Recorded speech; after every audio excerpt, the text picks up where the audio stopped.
All right, y'all. Welcome to the next installment of the Dismount Podcast. And today we are discussing episode 64, Tribes. Can I be an individual in a group? Wow. That's an interesting concept because when you're trying to build out such a tight-knit community, something that's going to withstand the test of time, like the lighthouse that we've talked about before, which was that ultimate form of strength, that ultimate form of standing that test of time, then wouldn't there want to be a collective movement in that community? Wouldn't you want there to be similar mindsets? Wouldn't you want there to be similar desires? One might think yes, but wouldn't that just turn into a really boring situation like the movie The Giver, where everybody's wearing the same stuff, everybody thinks the same way, and man, would that become boring as all hell real freaking quick. So today we're focusing on how do I be an individual in a kick-ass group, something that has built itself out to absolutely be just a weapon of just love, a weapon of growth, a weapon of strength. How do I show up inside of that group as the individual? How do I shine? Is it even concerning to be someone who can shine inside of that group? I would say yes, because that little bit of chaos that we try so hard to want to pull out of our entire existence. We want everything to be perfect. We want everything to just go smooth and not have any bumps, not have any lumps, not have any roadblocks. Well, that becomes really, really freaking boring. Think about it. Take a moment. If everything in your life just hit perfectly, you got the job exactly when you wanted, you got everything you ever dreamed about came to you instantaneously. I truly, truly believe that if everything came to you instantaneously, where would you give a shit about any of it? Because if I can instantaneously go, turkey sandwich, then I've done no work to have to go get the turkey, make the sandwich, or do any of that type of stuff. I'm literally going to become someone who is just a slave to my instant gratification. And I'm going to say, turkey sandwich. I'm going to try that. Turkey sandwich. I try that one next time I go to Jimmy John's. I'm just going to walk in and go to the guy. I'm going to go, turkey sandwich. Number 12. Number 12. What's number 12? Number 12. I don't know. Beach, I don't know. Was it 12? 12 was right before. I think 13 was the gargantuan. I don't like that one. I was just always a sick, fat little kid, so I always loved the gargantuan, dude. They do a turkey with avocado that I like, but then they put cucumbers on it. I think that's fucking weird. That's So unnecessary cucumber. It's for hydration. I'll drink It's a hydration I'll have an station. Aquafina. I'll have the cucumbers on my sandwich. Yeah, I'm good, bro. I'm good. Also, hot take, cucumber and sushi, just a bummer. It's a bummer. They slide that cucumber in sushi all the time. What are you doing, bro? But what if they're telling you to actually take 2 of the cucumber slices off, put them on your eyes, and just eat the sandwich there, so you don't have to look around and see the rest of Jimmy John's? Now we're talking. That one put me on some game right here. Yeah. Put those 2 cucumber slices and just enjoy your sandwich. You don't have to listen to any of the other bullshit or see the, all the people who are frustrated coming to get their sandwiches. You're just in peace, serenity with your turkey sandwich. Wow. A nice spa day at the Jimmy John's. Spa day at the Jimmy Why John's. pay hundreds of dollars or you just get an $11 sandwich, take the cucumbers off? Slap them on your face, fucking dressing running down your face, fucking. That's just lotion. It's just moisturizer. Oh, shit. So we are talking tribes today, and we are talking being an individual. This group always says, don't trust us, trust yourself. And there's good reason behind that. We got Jeff, we got Derry, and we got myself, Zach, and this is the Dismount Squad, and we're about to rip. We put together 6 questions for every single episode that we do. And each of us goes and we journal on those 6 questions separately. So today, question number 1 starts us out with, have you ever felt like you had to dim your light to stay accepted or in sync with a group? What did that do to your sense of self throughout the process? Jeff, you want to steal this one first off? Young Yeah, Jeffrey. why not, big dog? Yeah. Listen, you know what I do. Those that don't know, I'm a registered nurse for a living. You know, so when it's like being in that profession, bro. It's like a fraternity. Like, you know what I mean? You become a registered nurse. There's a whole mentality that comes with that. And when you jump into it, you don't really know what the fuck you're getting into. I'll tell you, like, that job for me, like, once I became a nurse, you realize what it takes, like, to actually take care of people who don't give a fuck about themselves. Like, that's a whole different mindset. Oh, right? You know what I mean? So you, I can't even begin. Right. The way he just put that, I can't even begin to comprehend. so you talk about being accepted, right? So there's a whole concept in this whole culture. If you guys ever heard, it's called nurses eat their young. So when you become a new nurse, it's culturally known that you're going to take some shit until you basically can ride with us. Like, you got to prove your fucking worth. Like, it's one of them tribes, so to speak, where you have to know what the fuck you're doing. And if you don't, you sizzle wow. A lot of people get into that for the money. Like, that's one thing people become nurses for, is the money. It's like, I'm smart, dude. Like, trust me, don't become a nurse for the money. There's no money. Don't do it. You have to become a nurse for this. And, like, I will tell you, I think that's where that stems from. But, like, you try to understand it. And for me, being how I am, dude, I didn't want to accept that. I'm like, I'm not going to be one of those people that subscribe to eating their young. And, like, I had problems with nurses when I first got out of school. Like, older nurses, dude. Me and this one nurse, we almost went to blows. Like, I told him we could go out in the parking lot, bro. We could punch out. I don't know who you talking to. We gonna punch out. Yeah, we gonna punch out. You know, don't look, Mike Tyson, baby. I'm new to this. You know what I'm saying? Like, I know you. He's swallowing me up, bro. Like, I'm a young nurse. Instead of say, hey, this is how we do it. This is how we conduct ourselves. This is how we take care of the people. No, he straight tried to scold me. Like, whoa, bro. And it's real. So, like, you hear it in school. Like, they tell you, nurses, like, watch out for this. Like, it's going to happen. And you go, nobody's going to do that. We all taking care of people for a living. Who's doing that? And then, boom, as soon as you get on the job, I'm like, fuck, it's really happening. But, you have to prove yourself. And for me, what I learned is it's their uncomfortability with who you are. Like, here comes this young, spunky nurse, smart motherfucker, and I'll give you a perfect example. Like, right now, I got this older nurse I work with. AI is out. Everything's changing. His computers, dude, it's no good for him. You know what I mean? So you have to learn, like, this is why they're like that. This is what created that culture of eat their young. Like, here come this young whippersnapper, you're going to learn how I had to learn, and I'm not going to subscribe. Me personally, not going to subscribe to that. You know what I mean? I'm going to be me. I'm going to always be that smart, energetic.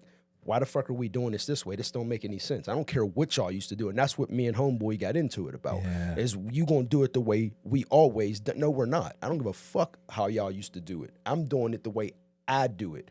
And this is the way it's going to happen. And if you got a problem with that, to go to parking lot, Homeboy. I'm sorry. And that was young Jeff, the young nurse. I didn't know. You know what I'm saying? Can you imagine, like, that perfect situation? Take that guy and go build a retaining wall with him. Yeah. Pull him out of his environment and put him into a completely different environment and say, hey, we're going to carry all these cinder blocks up over to there. Yeah. We got to move all that. And he'll turn around and go, yeah, but there's a wool barrel right here. Can't we just load them in the wool barrel and move them so I'm not carrying every single one? You're like, exactly, motherfucker. We don't do it the same way everybody did the entire existence. Yeah. Like, there can be audibles. There can be transitions, pivot points. But you learn that, though. You know what I mean? Like, I'm not going to, like, it takes a lot to blow through that. So you say, like, the second part of that question, it motivates you. Like, for me, it gave me self-motivation. Because, like, once I understood why people in that culture act like that, they're just scared of what the unknown is. So it changes the way that I think. Like, for me, like, now I realize, like, when I see new nurses come in, I'm more welcoming. I'm different. I'm a different species. Like, new nurses, they're like, oh, I love Jeff. Training with Jeff was fucking awesome, man. Because I'm not saying do it this way. We've always, I had a young buck, man. He's training up at another clinic of ours, dude. Like, I trained him. he's scared to call me and ask me for shit because he think he trained me. I said, dude, you can call and I'm cool with that, bro. Don't feel weird. Like we're like I trained you, but we do the same job, and eventually our skill set comes to here. Yeah. So yeah, we can still bounce each other off ideas. You could call me and bounce shit off me, bro. Yeah, it's different, you know what I mean? But I'm trying to be the spark a different, like change the notion of that. But that's me shining my light through all the negativity that comes with my career. Like, and I experienced it day one in my career. Like, I'm not gonna let this culture, this tribe existence break me down. And most nurses leave the profession because of that kind of shit. Yeah. All day long. I had a nurse that the job I got now tried to run me out of my job. I stood my ground, bro. Like, I'm here. Like, you go ahead with that silly shit. That's to be able to start, like, be inside of we're talking about tribes. You're inside of a tribe, and now you're slowly advancing that tribe without exposing the tribe to, hey, y'all fucked up. Yeah. What the fuck are we doing here? Yeah. Why are we arguably kind of at wits with each other when we're all here trying to do the same thing? You know, the crazy thing is you say that, bro. Why is there's a nursing shortage? You know why? One entity to that shortage is new nurses quit in the first year because they with some older nurse who's fucking drove them crazy. Like, if I can't do this job. I got this fucking. I'm with Nurse Dan over here. He's fucking dude. Fuck this. I'll make money doing something else. And that's what happens, dude. And then you got good nurses like me who do it with their heart, getting bent over, railed because, I'm overworked. And, because the, nurses that fucking started 2 years ago or 2 weeks ago, they're gone. They fucking quit. I know nurses that started when I did, they're fucking doing one dude selling houses, bro. I'm not even kidding. Like, what the Complete fuck? transition. Complete 180. I'm like, what the fuck happened? He probably got a job and one of these old heads chewed him up and he said, fuck this shit. I'm not coming to work every day for this. And at the time it was like $20-something an hour. Fuck that. He kissed my ass and he started selling cribs. Well, like from the outside, I'm sitting here thinking, why would anybody want to do that to each other? Because, and this is just, digging way too probably deep into the psychologicalness of it, but why would you want to create that type of environment for the people who you want? I mean, it's just that's tough, man. Well, you to hinge off what you said, I tell people when I train new nurses, I'll tell them, you want to train this new nurse. You want them to be knowledgeable and have the skills that you have. Because guess what? When you want to go on vacation, who the fuck is your coverage? Who's stepping in for you when you need them? That motherfucker you training and treating bad. Yeah. And you wonder why nobody likes you and nobody wants to work here. Yeah, you motherfucker. Like, it's people like that who are at the tops of these groups or tribes or however you want to classify them that change the ideology of how people think. I'm just trying to undo that shit. I love my career, dude. I love taking care of people. I tell my patients when I train them, I'll get fired for you. I'll fucking ride till the wheels fall off for you. Yeah. I'll jeopardize everything I have. And they believe that shit and they listen to me and they trust me. You know what I'm saying? Like, that's what I'm trying to build. And I can instill that in the next nurse by showing them and giving them the right way instead of being an asshole all the time, like nurses have a tendency to do, especially older ones, dude. What person in life would ever think that someone would respond to, okay, first I'm already coming in the door and this is a ridiculous profession. Like, one of the pieces of the puzzle that you just said, I'm literally trying to get people, I'm taking care of people who don't take care of themselves. Yeah. So you're already trying to get people to like, well, I don't need to take any of this stuff. Why do I need? So you're already dealing with that. Yeah. You're dealing with not good customers, we'll put it that way, 100%. Difficult customers on a regular basis. This isn't selling tickets where you're just like, shit. Well, I get that you don't have money. Well, until next time, Right. Have you tried getting more money? Go get the money. No money, no honey. Then you deal with the jagoff who's the old head, male or female, who's just giving you the biz, and you're like, I'm going to come deal with this for 50 hours a week? 60? I know you guys aren't doing just 40 with how small of a shortage there is. Right. Why the hell would you ever expect someone to want to stay? And that's where I'm like, why would you not want to build your tribe out to bring more people to the tribe, Right. to Exactly. feel more inclusion? Why would you try to force people to dim That's their where light? I'm at with it, bro. Like, I want people to want to be a nurse for all the good reasons. Like, there are good reasons to want to do it, but like one of the stigmas is, you got to deal with grumpy old motherfucker nurses. I don't want to be that. I am the next generation of old nurses. I'm realizing that. I'm 40. Yeah. Like, I am the next, when these nurses are 20, 22, I'm the one that they come in and seeing. I'm the one training these young motherfuckers. Yeah. So like what I see, I don't want to repeat what happened to me. So, I hate that it's for this company, but whatever. That's a different conversation. But you know what I mean? I want people to say, all right, I'm a nurse. Oh yeah. I remember Jeff, like when if I become whatever I become when I'm fucking 70, 80. Oh yeah, I remember that dude. Yeah, he trained me to do this. That's a good fucking dude right there. Didn't burn me, didn't treat me bad, taught me everything he knew. Yeah. The non-hater shit, you know what I mean? Like that people be on. Like, I want people to know what I know. I don't, especially in this field, like we heal people. I want you to know my skills. I want you to have everything that I bring to the table because it makes us better as a collective. You know what I mean? Like we a team, believe it or not. Like you motherfuckers don't realize that. I give people football reference. They hate me. I'll give them football reference, team reference. They be like, man, here you go. I'm not old head at work. Now, here you go, man. Fuck.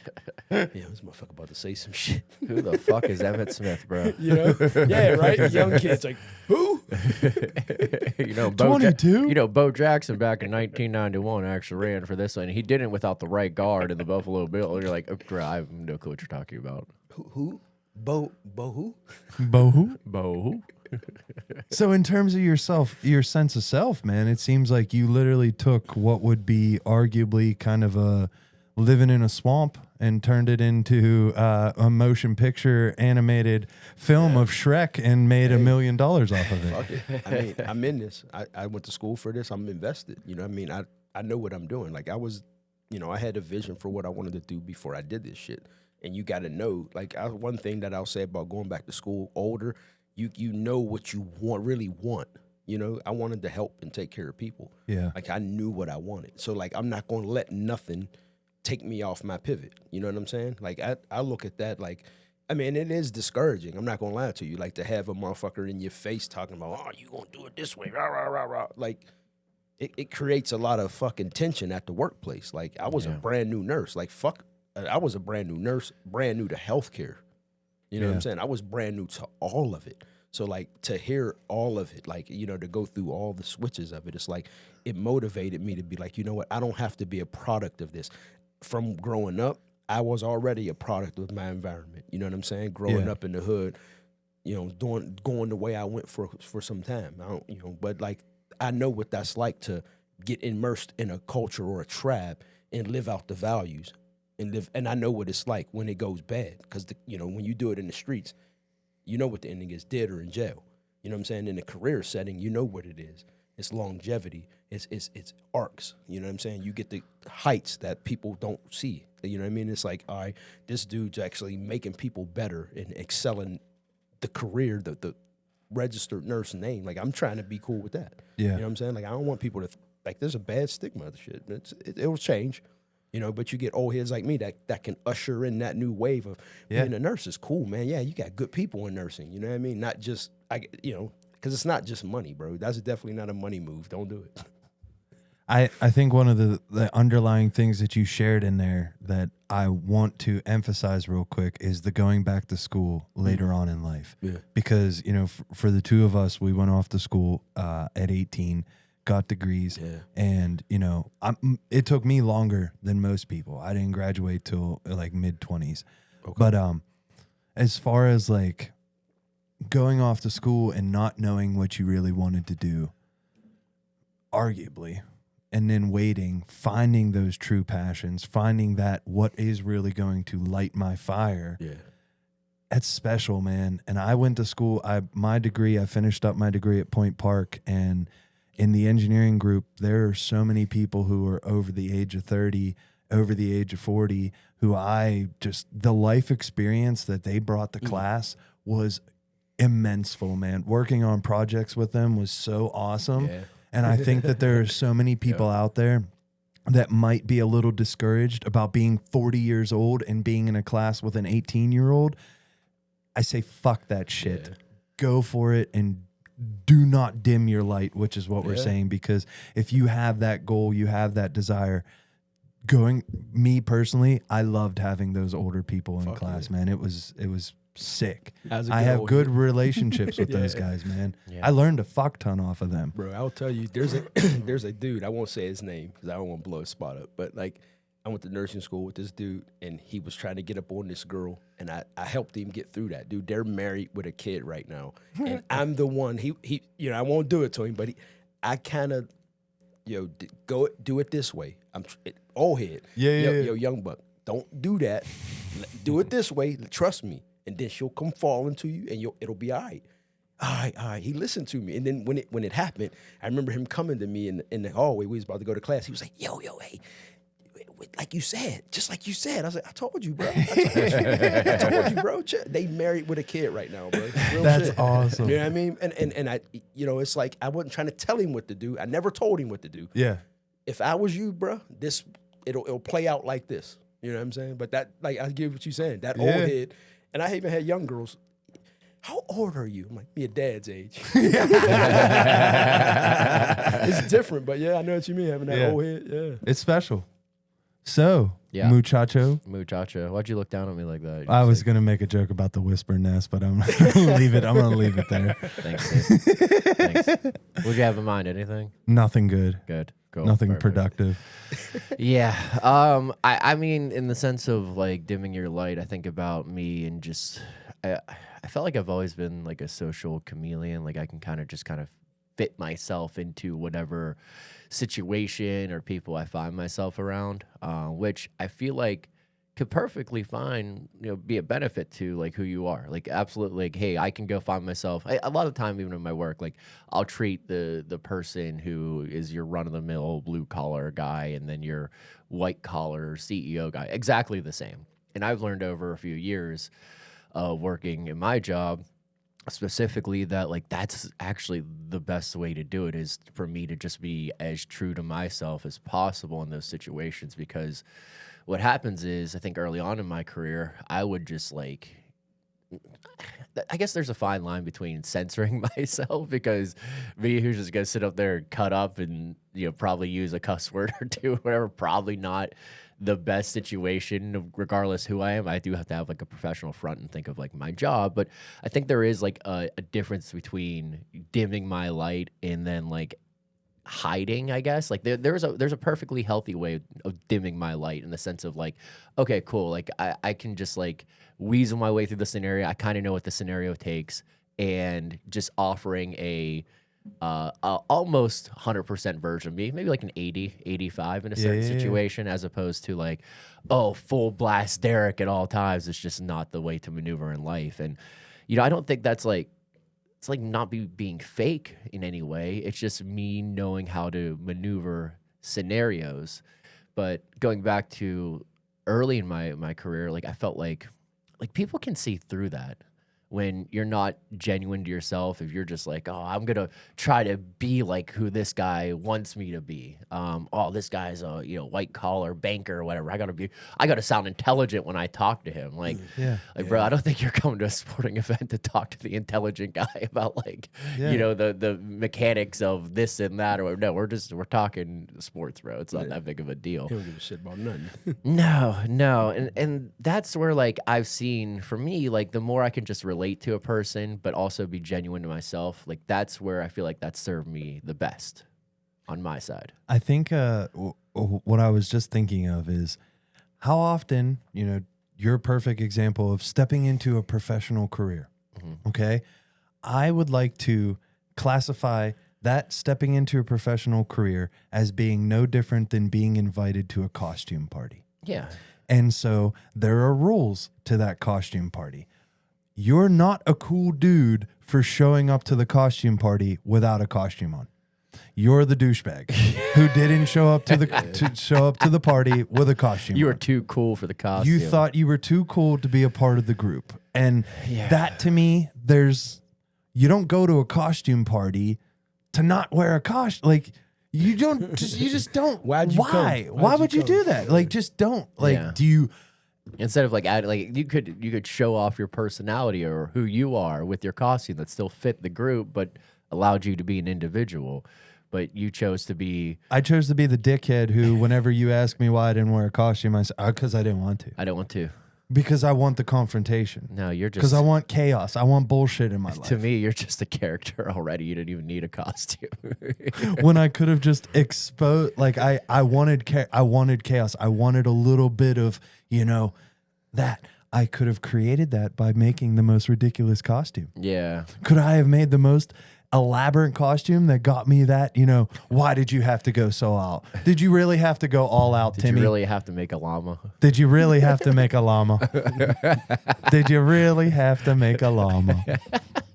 Llama, red pajama. Bingo. Yeah. So, and then to think back what Jeff said too, it's interesting, like a group setting to learn the roles of that group too. Like for me in sales, you have to be an individual, but you also have to be aware of the people around you. And there are unwritten rules that if you don't abide by those, you'll lose the respect of the people around you. If like I had a guy that I was working with that called in and you started talking to him, and I had been talking to his wife about whatever, buying something, and then you go, oh, I saw Derek was actually working with this, but I'm just gonna go ahead and do it under the husband's name, and he'll never know. I'll sell him the tickets or whatever, and I'll get the sale, and Derek will never know. And then Derek gets wind of that. It's like, yo, what the fuck? Yeah. Like, we're on the same team. Like, Yeah. yes, be an individual, worry about you, but like, what happens next time when I get that side of the scenario, that side of the coin, and I got to turn around and go, oh, well, last time you didn't look out for me, so why would I look out for you? And that sucks because, like, as an individual and me, like, I think, okay, well, I want to do right by people and make sure that I'm taking care of the people along the way. But as soon as you get wronged by someone, it dims the light for you almost. It dims who you are, because I'm like, oh, I gotta be a kind of like a facetious motherfucker. I gotta go, okay, well, you didn't look out for me, so now I gotta get you back. And that takes away from it too. So I think with the unwritten roles in groups, you want to be individual as much as you can, but you have to put a lot of trust into the people around you. And then there has to be a bit of accountability too, that like you're going to show up for them as much as you expect them to show up for you. And that becomes tough because you want to be as true to yourself as possible. But I mean, who are these other people around me? Are they as true to themselves as I am? Are they going to be someone who respects and stays loyal to me in the effort we're working towards as a group? And that situation in group settings is tough. I think I'm learning the lesson of you got to know when to hold them and you got to know when to fold them. Know when to walk away. Yeah, 100%. I'm really learning that lesson pretty hardcore, and I feel like that goes directly into what you're stating. Yeah. Is I was someone who felt like if I always showed up as my authentic self, which is just this open book, that people are going to accept that, or nah, that ain't the case. Right. Yeah. Right, exactly what you said. People, when you show all your cards, now people are like, oh, well, now I know what he's gonna play. Oh, I'm gonna go, and That is or- tough. Well, if you're like a person like me or you, or I think even Jeff, we're probably all three similar in this instance of we're pretty like hard on our sleeves people. You pretty much get me. Like you meet Jeff once, you pretty much know who Jeff is. You meet me, you know who I am. Same with you, I feel like. Oh, 100%. But as I get older, I start to realize there are motherfuckers out there who like thrive off that. They're like, oh, I got to know this guy already. I know how to like push the button to get this and push on. What am I, a fucking vending machine, brother? Yeah.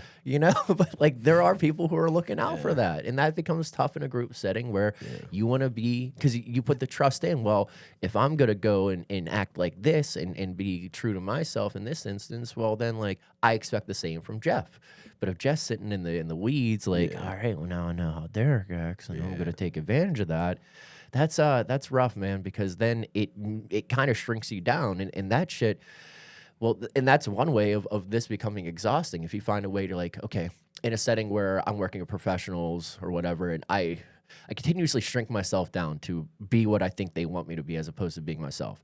That's exhausting. But on the other side, like what you're just saying there too, in these group instances of like people looking out to kind of take advantage of you, and you continue to like, oh, I don't want to show too many of those cards. So you have to do it in a healthy way, I think too.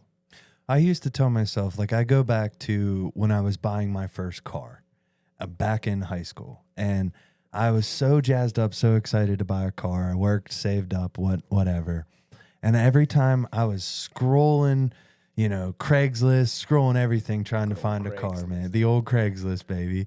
And I would find a car and I'd tell all my buddies about it. Dude, I'm going to take a look at this Cadillac tonight, man. I'm so excited. Like, this is going to be so. And then something would happen. Like in the process, the person would call me and be like, the car got sold or this or that. And it took me so many years. And this is why know when to hold your cars, know when to fold them, all that fun jazz. I was always someone who was always, anybody who was in my life, here's all my cards. This is everything I'm doing right now. And me personally, I led myself to a place where I became manic in the sense of thinking that people who I loved were actually wishing for the things that I was so excited about to not happen. And so that they were actually putting out negative energy for those things to not become fruition or come to, reality. And I started going, well, who are the real people in my life? Right. Well, because why would anybody have wished, like all I was trying to do was just be me. So who's now not wanting me to be me? Man, I spent so much fucking time wasted trying to figure out which one of my friends are real, which one of, my family members can I actually truly count on. Dude, way too much time spent on that when it should have just been anybody who I was allowing into that, not inner circle, but allowing inside of my circle of considering them family or friends. Right. I should have just been able to have trust that they weren't, potentially doing that. Had a motive and shit. Yeah. Now, we will never know if any of these people were ever trying to wish harm against me, but that was something in my internal mind that fudged me up for way too long, and I spent way too much time on that I would love to share with people. Don't do that. Yeah. Don't do that. I got the people for you. Yeah. I learned that one hard for everybody. Hell yeah, bro. I feel it. Because I've dimmed my light. I've dimmed my light in a lot of the jobs that I've been in. I've had to, I don't personally understand why people like the spotlights. Okay.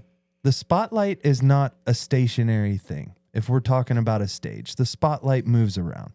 If we're talking about the haunted house that they're trying to get you to see is actually out in that park, you got two spotlights that are going through the skies, trying to draw your attention to the event that's happening.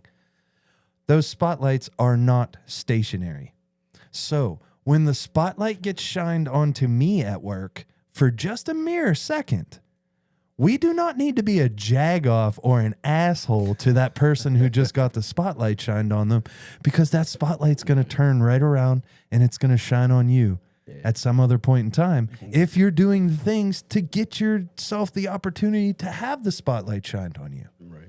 And that's a hard pill to swallow, of finding out that you're actually not doing a goddamn thing to even get the spotlight potentially shined on you. Yeah, and then when you're worried about the spotlight being shone on you is when it's never going to be shined on you. If you're just sitting there, I just can't wait for the spotlight again, like you're a moth or something. Yeah. I just need the light. Yeah. I just need it. And you're just Moth to the flame, it's never dude. going to happen, bro. Yeah. It's crazy. And I've definitely experienced that before. But one thing I want to just honestly take straight from my notes and just read this off. When you start to question your self-worth around anything that you do not truly care 100% about, then you have to turn your focus and attention away from judging yourself in any way regarding your self-worth. And what I mean by that is, if you're going to a job and you think that your purpose is to be an engineer, or your purpose is to be a nurse, or your purpose is to be a salesman, if you do not fully vibe with the entirety of the community, of the tribe that you're in, one, that might just mean that you're in the wrong tribe. Easy. We can go find a new tribe. However, you might sit in that tribe for so long because the situation's good, The money's good. The comfortability's there. Oh, I know all the demons that I have to deal with here. I know that Susan is an absolute bitch on Tuesdays because we all know Susan has to deal with her ex-husband on Tuesdays to get her kids back. So she always comes in on Tuesday being a real piece of work. Shit like that, you know, 100%. that you know the demons at work that you can handle, that you decide that you just ramp down your self-worth, that I'm not going to go create the life that I want. I'm not going to go create those things that will allow me to shine my light, just my light. Not that I'm trying to get anybody to focus on me and shine the spotlight on me, but just allow myself to be me and emulate in the way that I want to be. You have to, in my personal opinion, from my personal experience, you have to separate your self-worth from your consistent what you show up for on a daily basis. From when it comes down to work and your career. I saw a great freaking clip from the Itarod. You guys know what the Itarod is? Nope. The Itarod, I'm totally screwing up the way to say that correctly, but the Itarod, IDAROD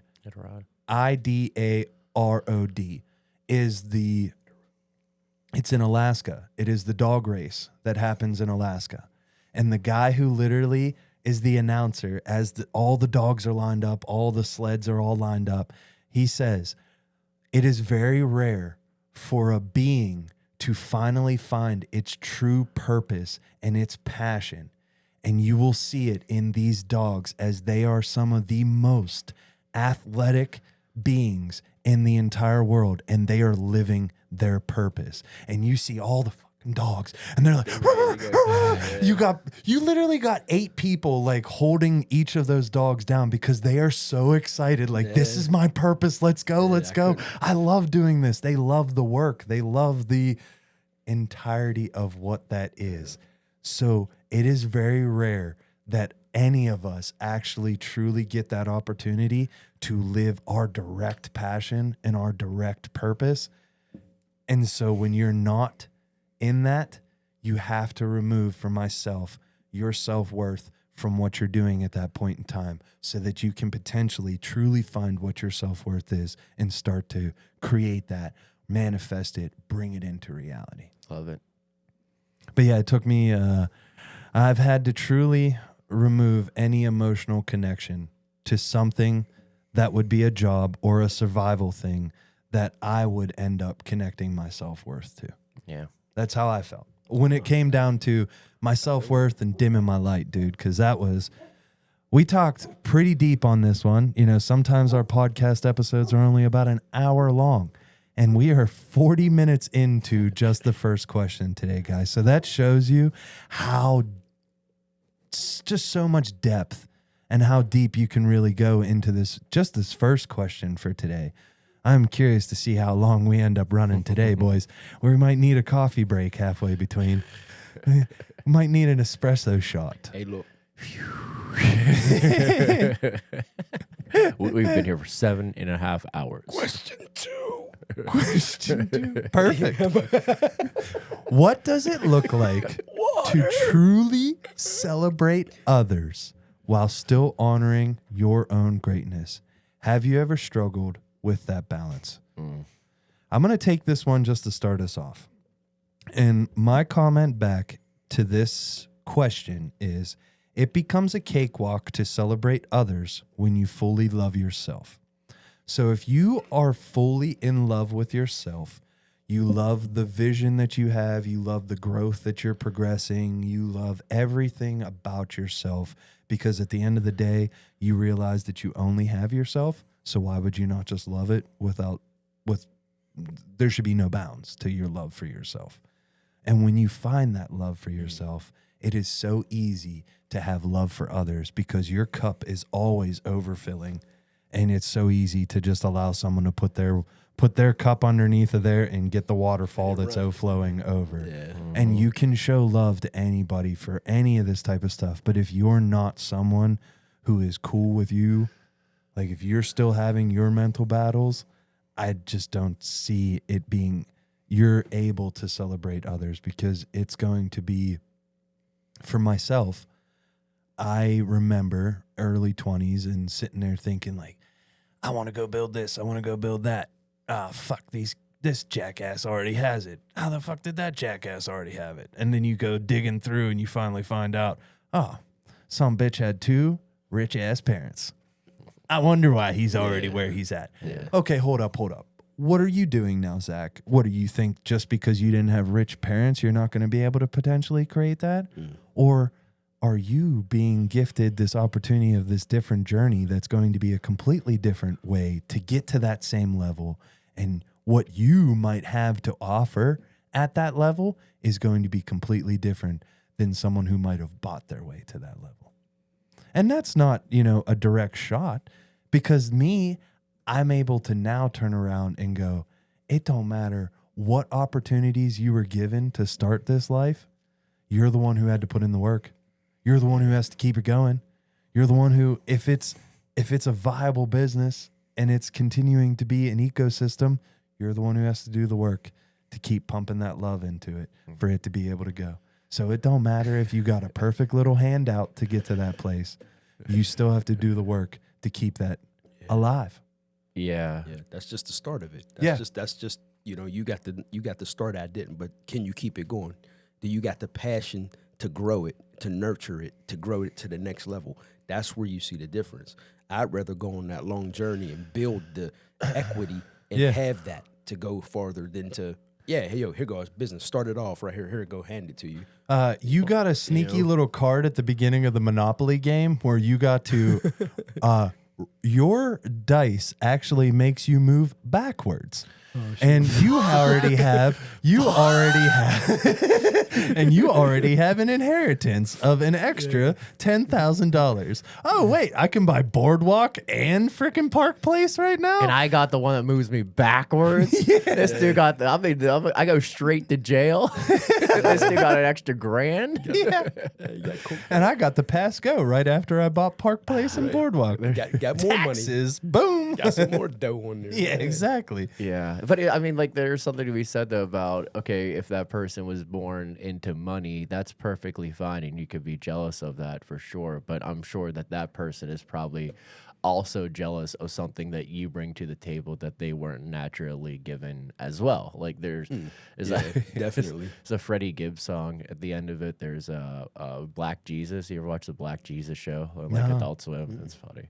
But he has Black Jesus at the end. He's like, "You're doing all that covenant, man. Like, yeah, that dude can sell dope real good. You gotta stay in your lane. You're a chef, my dude. Chef after that boysenberry creme brulee." It's like, yeah, but like that's the truth. Is like when you're focused on other people, you're not staying in your lane. You're not focusing on what you've been given naturally. So like that person goes like, all right, like, wow, I really wish if I just had an extra, my loans paid off, my student loans paid off, I could be flipping houses, I could be doing this or that. Instead, like that guy who probably has the extra couple bucks, like, man, if I could just talk to people like Zach can, I'd be so much farther ahead with this house flipping business that I'm working on. Yeah. And it's just, you put the blinders on, you don't see that. Yeah. You don't see what your strengths are compared to theirs or your weaknesses, and how those doing all that balance each covenant. other. Yeah, doing all that covenant. So what does it look like for you, D, to truly celebrate others while honoring yourself? It's tough, dude, because I really like hyping up people. We were at the game yesterday, and I was like, my whole team was, I finished my stuff, my whole team was hanging out the desk. I was like doing handshakes with everybody, like walking out, and it was like, we got like handshakes with everybody. Like, what are you doing? I'm like, yeah, we're like a crew. Like everyone's like, this job sucks, bro. Like we gotta figure out how to hype each other up. It doesn't suck, but when you work the hours and it's just everyone's exhausted, like you gotta find some juice for the people around you. And I do love that. But I've also realized that I have a hard time I feel like it's like feeling secure in myself. Like when I'm not confident in my abilities, then that's when it turns into the, oh man, well, that guy can sell dope real good. It's like, oh shit, man. Okay, cool. Well, what can I do? Like, and if I'm not confident in what I bring to the table, it becomes a lot easier for me to compare myself to the people that are finding success. Yeah. And for me too, it boiled down to, I can truly only celebrate others as much as I believe in myself. Ooh. That's what it kind of boiled down to for me. Damn. Because like at work, like high pressure and like like sales and ups and downs and left and right, like it's naturally going to be volatile. It's naturally going to be a lot of success and a lot of failures back and forth. And when I see from a negative lens, it would be, well, if Zach's doing well, that means I'm failing. Like that's just Zach wins, Derek loses. Well, that's a shitty mentality, as opposed to, hey, when Zach wins and I'm not doing as well, Zach's success actually shows me that it's possible, and I just need to continue to work. And as long as I'm confident in my abilities, then I'll have that success too. And those are two completely different lenses to look through. I'll tell you which one's easier. Yeah. Yeah. It's the one where I go, oh, fuck. You know? Screw that guy. Why is that guy always fucking winning? But it's you know, it boils down to that like belief in myself and the true understanding of my ability. And like other people can easily see it, but when you're stuck in that loop in your mind of like, oh, here we go again, you know, another rough patch or whatever it might be, and not so much as like, okay, this is the job. It's naturally like this. You have had this long list of success in your career. Like you can go back and pinpoint any one little instance or long terms where you've done a great job. But as opposed to like day to day, yeah, you got to be hard on yourself a little bit to get all the success you can, but it can't be at the comparison of other people, because you'll drive yourself absolutely insane. And whether that's my job or either of yours, like talking about the spotlight too, the spotlight's inevitably going to come back to you as long as you're doing what you need to do. But if you're too focused on when the spotlight's on someone else and you're like, what about me? What about me? What about me? And you're just white knuckling everything, you're never going to have that opportunity. So we're going to put them on blast, folks. What percentage do you believe out of 100 do you believe in yourself? Shit. It's a loaded question because we've talked about this before. I genuinely believe that I can do anything. I like it. Truthfully. But I love finding reasons why outlying factors affect my ability to complete things that I want to complete, or journeys I want to take. So I think it is a lot of the freaking Charlotte Timothy. What did you say? Talking before the show. White Charlemagne. Yeah, White Charlemagne. White Charlemagne. White Charlemagne. Specify. White Charlotte Timothy, I apologize. We're going to end up hanging out someday, and I apologize, bro. Timothy Charlemagne. No, and that was the what was the movie? The Marty Supreme. Yeah. What did you can cut it real quick. What did he say just about the idea of like believing in himself and accomplishing something? She asked him, what do you, Gwyneth Paltrow says, what happens if it doesn't work out? And he says, that doesn't even enter my stream of consciousness. Mm-hmm. Yeah. So for me, I would definitely benefit from a little more delusional in my see. That's the issue I have in my head. It's too logic based. I'm someone who's so logic focused. I need there to be like a this plus this equals that. You don't know how to get eccentric in your brain. You go back to hardcore facts and shit that which isn't even fun. Like it's not even the beauty of life. Like but that's being wrapped tight though. That's the whole mentality of like we was talking about going having shit in place so that you comfortable, like not comfortable but safe. Go to school, get a job, not being able to think outside that eccentric ass box. Like you think it's nuts. Yeah, like some of the shit people strive for. You go, ooh. Yeah, so answer the question percentage-wise.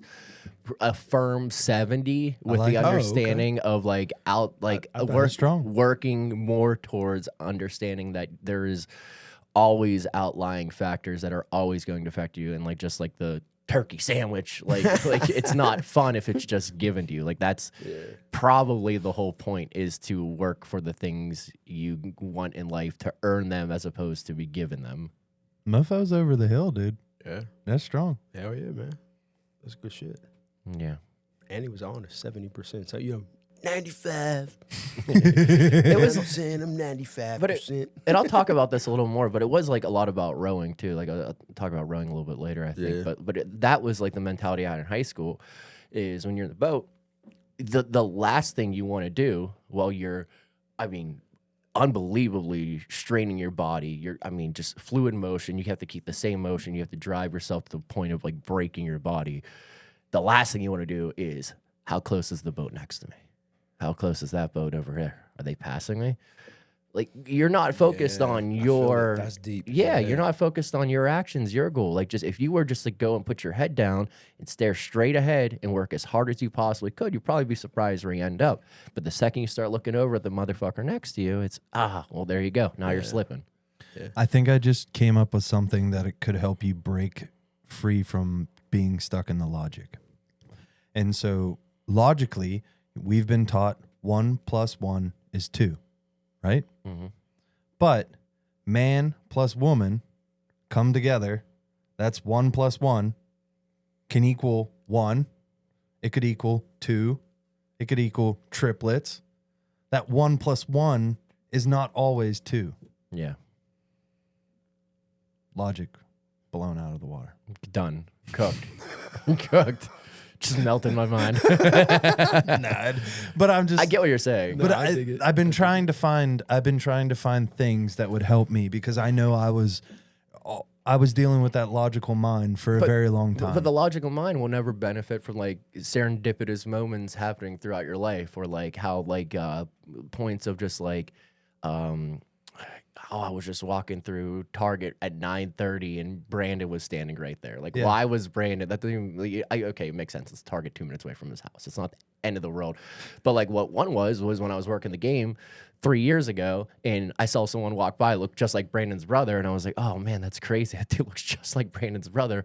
And then I'm standing there, I turn around and Brandon's brother's standing right over in the corner. I'm like, whoa, what the fuck? That makes no sense, like at all. And those types of things show you, I think, the beauty and the really weird place we find ourselves in on Earth, which is like, if you think too logically, then you're probably just going to get a logical outcome, which is like you said, it's so easy just to go into work plus, showing up plus this amount of hours equals this much pay, and I'll do it for 40 years, and then I'll shit my pants and die. Like, that's logic. But that takes all the beauty out of it. And like, I have to be honest with myself about that too, because if I want the shit that doesn't seem like real in my mind right now, because it's all logic based, well, then I'm never even going to get a chance to acknowledge that that's a real life scenario that could occur for me. Like, I want to be able to quit my job and go do something for myself, or go travel the world or whatever, do a podcast in Tokyo or whatever. That sounds so stupid. If you think about it from a logical standpoint, it's like, the logistics and the planes, and like, who's going to watch the cat? Like that's ridiculous. But if you think about it from like this beautiful, like, from a kid, like Disney movie, like anyone can do anything they want. Like, you get older, you get ran down a little bit, but like, that's the beauty of life for what it is. Disney, it's one of the weirdest things in life. And I want to talk about this some other day. But Disney is what has built me into the person who believes in magic and myself completely. But Disney itself is some dark. Oh yeah, I mean, I agree with that. I say that with a very, very large grain of salt. The largest grain of salt. I was going to say that's that kosher salt, the Boulder salt. Yeah, Boulder. That to me is like grain of sand, grain of salt. We could talk about that rice. for years. We could talk about that for years. You could press record up in the corner and just go. Yeah. So what is that? What is honoring others and like, yourself? For me, like, I always thought about, like, it's okay. Like, I share a lot of sentiment that D said, like, on the second part of the question, but like for the first part of it, honestly, like for me, it's acknowledging people without tearing myself down or them down.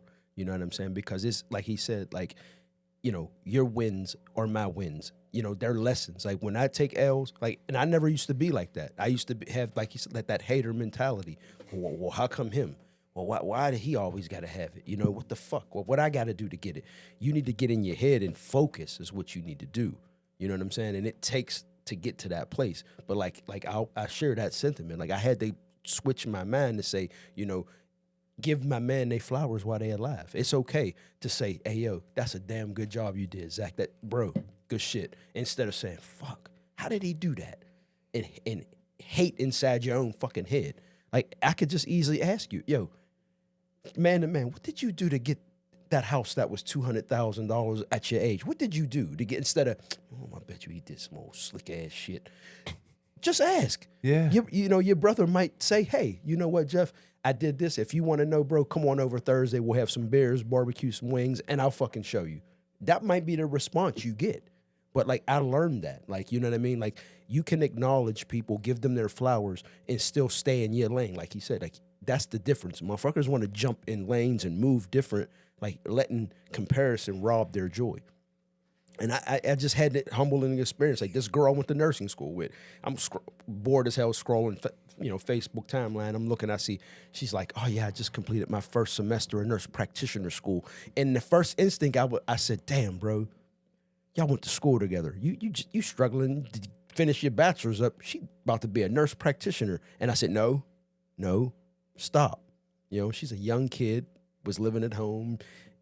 She got her card's different right now. Yeah. You know what I'm saying? Stay in your lane, bro. Focus on you. Be proud of her. Gave her a little like, people on Facebook, gave her little, and moved on. And that's what it's about. Like give Jeff people, Ingram's sign of approval. Stamp. Even hold it. Can you still hold it and get the big one? Blow it up and shit. You know what I'm saying? But that's what it's about, though. It's like give people their flowers, bro. And then the second part, like I said, I won't beat it to death because D hammered it home. Masterclass on it, bro. Your lessons are mine. If you fuck up, bro, I'm watching. If D fuck up something, mental note. And then how can we recover from that shit? Because I don't want to see my brother do that shit again. I don't want to do it. But I'm going to take that lesson and make sure that we don't do it no more. You know what I'm saying? Yeah, make new mistakes. So, I got talked to at work about that. It was like the best thing we can do is make new mistakes. Do not make, you're going to make mistakes. Yeah. Don't make the same mistakes. You're going to feel like a fucking idiot. Yeah. It's true. Like I would. Do some new Go shit. do some new shit. Yeah. Go screw up something else. Yeah. Fuck yeah. Because I done showed you how to, like, and it crazes me, like, people that don't want to, like, I'm not trying to tell you what to do. I have fucked this up before. That's all I'm trying to tell you. And that's where people need to. And like driving past a car accident, you're like, wow, it looks terrible. Let me just go back to scrolling on my phone while I drive. Yeah. Like I just didn't see I hope I never end up in that situation. Oh, someone texted me. Okay. Ka-ting. You ready to crash looking for this motherfucker. Do you know something you said in there, though, that was underlying that is, I think, a whole nother side topic to this was giving somebody acknowledgement without tearing them or without creating destruction for them. And I was like, oh, shit. Yeah. You could easily put someone... be trying to be like, yo, look how fucking awesome Derek's doing at work, guys. Look at this guy. My boy Philip, real quick on this. He's been saying this because it's funny, and I respect him, he respects me, so there's nothing different here. But he been fucking around recently saying this because he saw it online. Of like, oh, you want to know how to acknowledge someone, but also knock them down a peg. Be like, yeah, someone at your level would really benefit from that, man. Or someone at your level, yeah, I'm really rooting for you, man. Oh, yeah, that's fucked up. That sentiment is real fucked up. It's some crazy shit. You might should have just said buddy at the end. Yeah. Rooting for you, buddy. Hey, I'm rooting for you, buddy. Someone at your level, oh, man, all the best to you. You know? You're like, whoa. Hey, see, firecracker. What the fuck's that supposed to mean? You really needed that one. Yeah. Hey, fuck you mean, but there's a difference between, like, you got to remove your ego from that situation of it, man. Yeah, like, you got, like, if you're going to give someone their flowers, like you said, and God, it's so crazy to get caught up in, like even just making a fucking sale when you realize how, like, delicate life actually is. And, like, any of us could be gone at any time. But to do it from a genuine place and remove your ego and your wants and needs and just actually just acknowledge someone for what they did and who they are and what they brought to the table at that point. Yeah, man, it's something that I think just completely involves removing your ego from the situation. Hell yeah. Yeah, I agree with that. It humbles you too. You get the humbleness from it. Like, you don't have to be a hater. It takes all the anxiety out of it too. Nice car, bro. Damn, that's a nice rat. Get in your jalopy, slam the door. Fuck it. Radio works. I don't give a fuck. You know what I mean? Today. But yeah, I'm also thinking about, like, giving somebody any type of recognition and them not being ready for it. Yeah. Like, they actually wanted to be in the shadows, and now you're bringing light to it, and they're like, yo, I didn't want none of this. I didn't want none of this. No. I'm the guy who hangs out in the background who's real chill. I do all this shit. I don't want no recognition. Yeah. But then you're over here trying to, like, love everybody and be like, yo, I got to put this young kid on blast. And that young kid's like, Jeff, shut the fuck up, dude. I don't want nobody to even know I work here. Right? 100%. could be an interesting Yeah. slippery slope.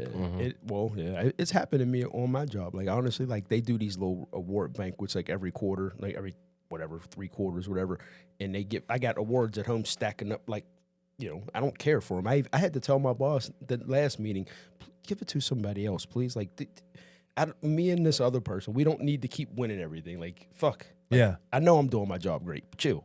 Like. Pick somebody else up. I had to do it. Like, honestly, it sucks. I'm stacking up awards and shit. And it's all, but to the greater point is I don't know what I'm doing. I just, like you said, I just do my job, care for my people, do my job. You know what I mean? Yeah. And the acknowledgement comes from the people up above. They go, like you said, I don't realize it. They go, hey, you're doing it. We got like core values and shit. Like I've won almost all of them. Like, you know what I mean? Damn near. You know what I mean? But I'm just doing me. I'm just doing my job. I don't see what y'all trying to acknowledge me for. I don't care. You know what I mean? But I'll take it. Yeah, from giving people their flowers while they're alive to absolutely focusing on the fact that my boat is the only boat I should be worried about right now. Hell yeah. I think we kind of absolutely slammed that question home. So, question number 3 of the day. Do you believe it's more important to be seen as an individual or to serve the mission of a collective, and why? So this question is, do you believe that you should be Jesus Christ or a part of basically the entire Christian movement, I guess? Is that what I'm trying to say here? Is that kind of what I'm trying to say here? Like, It's up to interpretation, I guess. I guess it's up to interpretation. So I want to give this one to Jeff. How do you feel about this question, man? The first part, I always say collective. You know Okay. what I mean? I'm always a collective guy. I'm a big sports guy. Like me and you talked about that before. Like I love sports. Like that collective team, you always gonna win. Like when you look at sports, you look at the teams that always go on a run, win the championship. Usually they do have a star or two. That's the world we live in now. But majority of what it is you see a team. You see people, like I love like the baseball analogy. Like I had one boss tell me this, and I can't stand the prick, but whatever. We all work for the prick. Yeah. But anyway, I was complaining about a lazy motherfucker, and he's like, you know what, Jeff?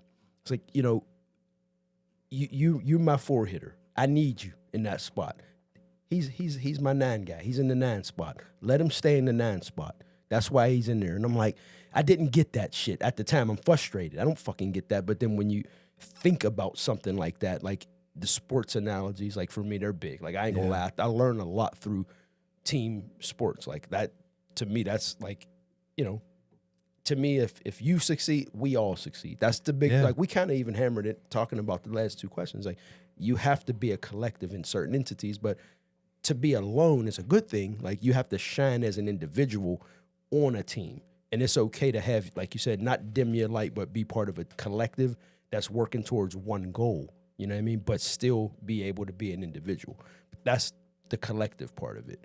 But, I mean, here's the thing. Individual sports stars, bro, they got people behind the scenes that do these things to help them. Like, nobody does nothing alone. I love the stand on that. Like, you think, like, some people you see shine, it's never done alone. You can't dim their light because they are superior athletes, but behind the scenes, you got a massage therapist, a nutritionist. You got somebody helping these people do this, and that's what it is. It's like the collective. It's always the collective. When you see somebody in the position of power, success, there's people behind, and that's just the point I wanted to hammer home on. That is like the collective is it.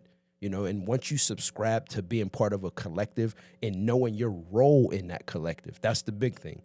A lot of people want to control everything, especially if you're anointed that position, handle your business. But if you're not, that's the biggest thing, tears down the collective, is you always got one person in the group who thinks they fucking know better or want to be the boss and ain't the boss. Like, stay in your lane, know your role, and we could be a better collective. That's the biggest thing. It's like people don't want to do their part and be who they need to be. I'll go create this on my own. Yeah. I mean, I did all this myself, bro. Like, all this shit I got going on, ain't nobody give me no advice along the way. Like, we talked about it before. Like, you can get snippets from people. You could get a small little piece of a conversation from somebody and go, holy shit, that could change my life. Yeah. People don't look at it like that. It's so many people who want to be an individual on a team, and they're so I want to be the star. Yeah, they're so deep in their shit. And you see it in sports teams. Look at the teams that have one star dropping 80 points a night.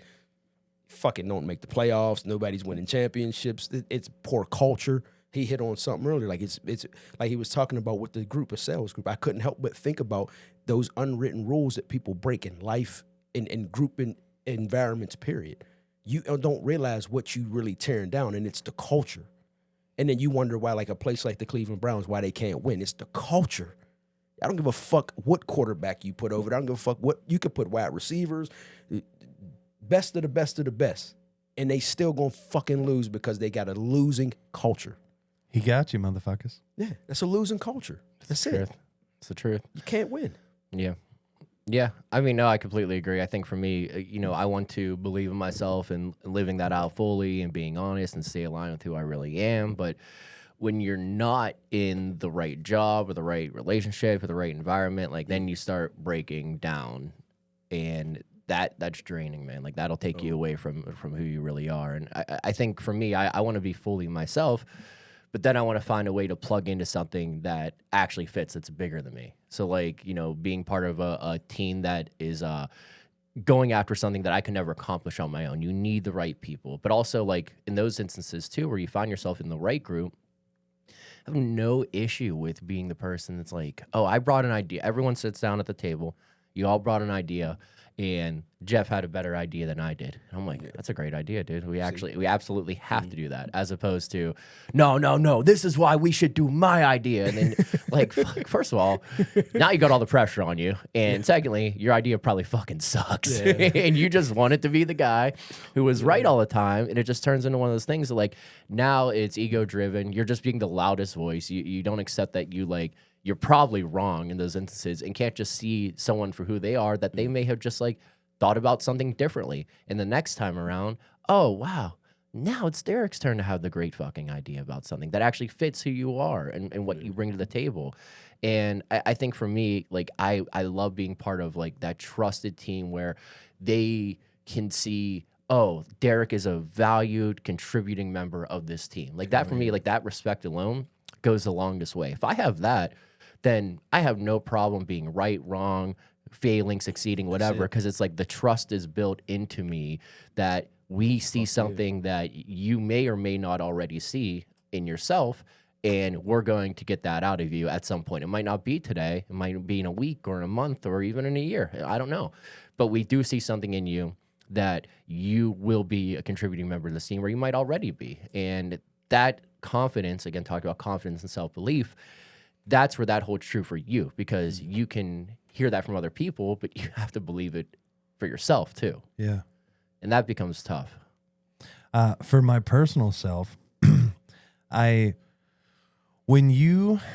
me personally, if I sit there and I only focus on myself and creating something for just me, I end up getting to a place, and this sounds so pompous and this sounds so schmuck. Who the fuck can compare to me? Yeah. You ain't got shit on me. You can't do what the fuck I do.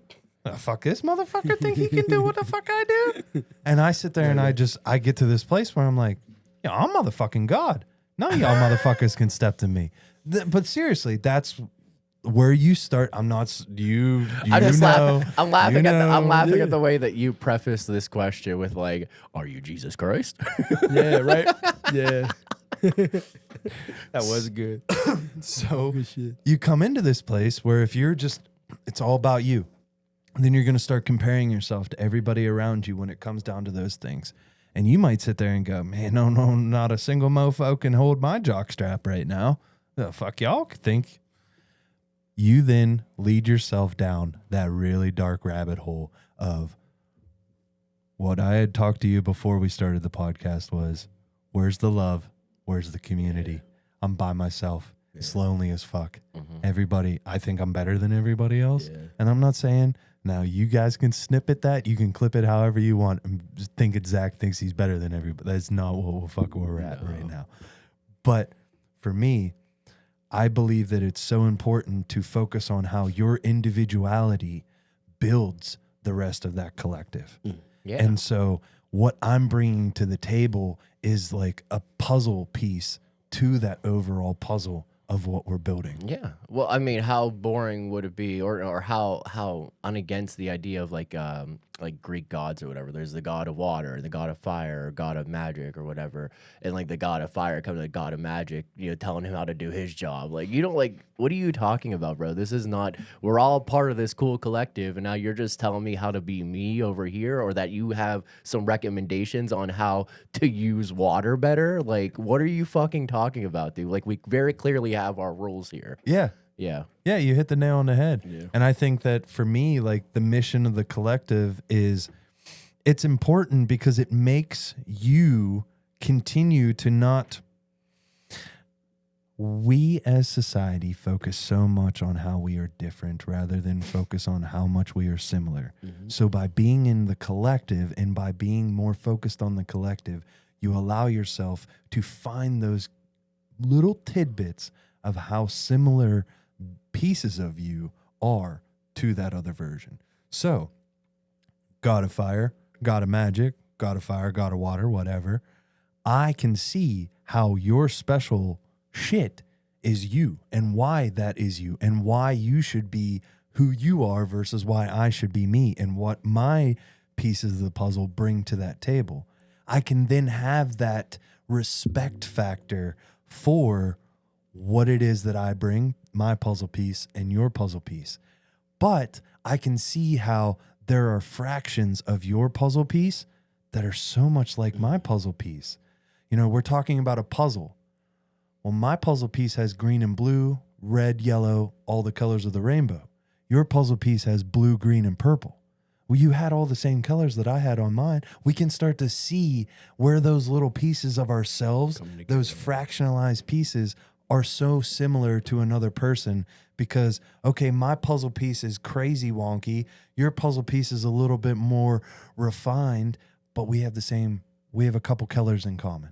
We have something in common. Oh, I have berries on my piece of puzzle piece. You have berries on your piece of puzzle piece too. Whatever it might be, whatever that picture is of that overall collective, that vision that we're building together. Yeah, absolutely. That's how I felt about that question. No. So I think we just absolutely shit on that one too. So number 3, you can suck it because we just took care of that one. So number 4 of the day is going to be, what's a group or tribe you've belonged to that shaped you? How did that environment affect your individuality? Pause, and I apologize for my quick little pause in there of reading that because the emotions and the weight and the feelings of all these freaking tribes that I wrote down came just blasting over top of me, dude. Because one, there are so many bullshitting tribes that I would classify myself in. I mean, I put engineer and I put cyclist on there.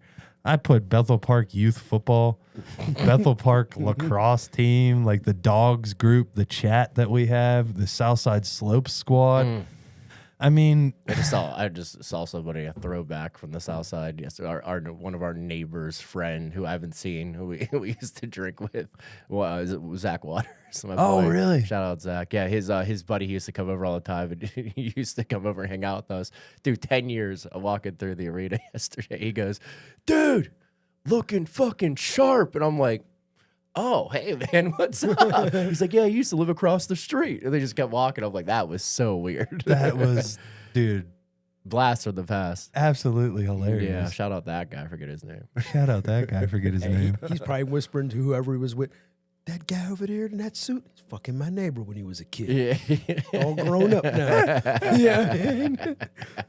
So I want to ask you, gentlemen, I'm pulling the spotlight off of me and we're going to put it over onto Jeff. Uh-oh. What's a group or tribe you've belonged to that shaped you? How did that environment affect your individuality? Honestly, I was just talking about it in question one, kind of like, and I would went both ways with this because, or two different types of tribes, but I will stay with the one that has helped me the most in my adult life, and that's being a registered nurse. Like, what people don't realize is, like, I told you all the bullshit about it, but what it is it's really a fraternity, dude. Like, it's a, like, when other nurses like talk to each other, like there's a language that only nurses, and it's like you said, because it's the emotional burden that you feel and the things that you go through, like taking care of people, like, you know, outside of my regular like home life, like I will tell you, like, I mean, outside of my work life, like being a registered nurse has taught me so much about what you need to know about, for me, and from my perspective, what life is about. You know what I mean? You see people at their best, their worst, and you see them in between crossroads. Like I see people go through so much shit, you know what I mean? And like, especially being like a home nurse, like I train people to give themselves their dialysis. Like I teach them to sustain life. You know what I'm saying? So it's, you learn so much. Like it taught me patience. Like I'm not a patient dude, but when you dealing with an 85-year-old lady trying to operate a machine who she doesn't even grow up in with the age of internet, you know what I'm saying? Yeah. Like you talking about teaching somebody how to do something that they can't even fathom existed, let alone I'm about to program this machine to fucking dialyze me. You know what I'm saying? So it teaches you patience, you know, respect for human dignity. You know, you see a lot of people in a lot of compromising positions, like shit that you can't even fathom. Like I can't talk about it because of laws, but you know, there's shit that you see as a nurse that humble you. Like you see it and you go, fuck, people actually go through this kind of fucking shit. You know what I mean? The biggest thing is the critical thinking skills. You know, like being a nurse has shaped me to be such a critical thinker. Like I'm so quick. Like right now, if you started passing out, bro, I'd have you fixed up in a heartbeat, bro. I know what to do. I spot things, and not even just in my career. Like I take that to life. Like anything I do, critical thinking skills are huge. You know what I mean? So like when like all the shit that you go through as a nurse, like any nurse will tell you it's hard as fuck. It's a job, it's a thankless job, and it's a fucking hard ass job. Like mentally and physically, a lot of times. You know, you learn a lot of soft skills. You learn a lot of how to communicate. You know, you learn how to have empathy, you know, sympathy. They're two different things. A lot of people don't even know. They're two different fucking things. You learn how to differentiate the two. Like you learn and then in return, you learn about you. Like you learn how you are. Like you learn you're impatient. You have no respect for human dignity. Like you learn those things and you reciprocate them and go, you know what? I need to not be that. And it makes you a better fucking person, honestly. Yeah. Like people like that don't know I'm a nurse.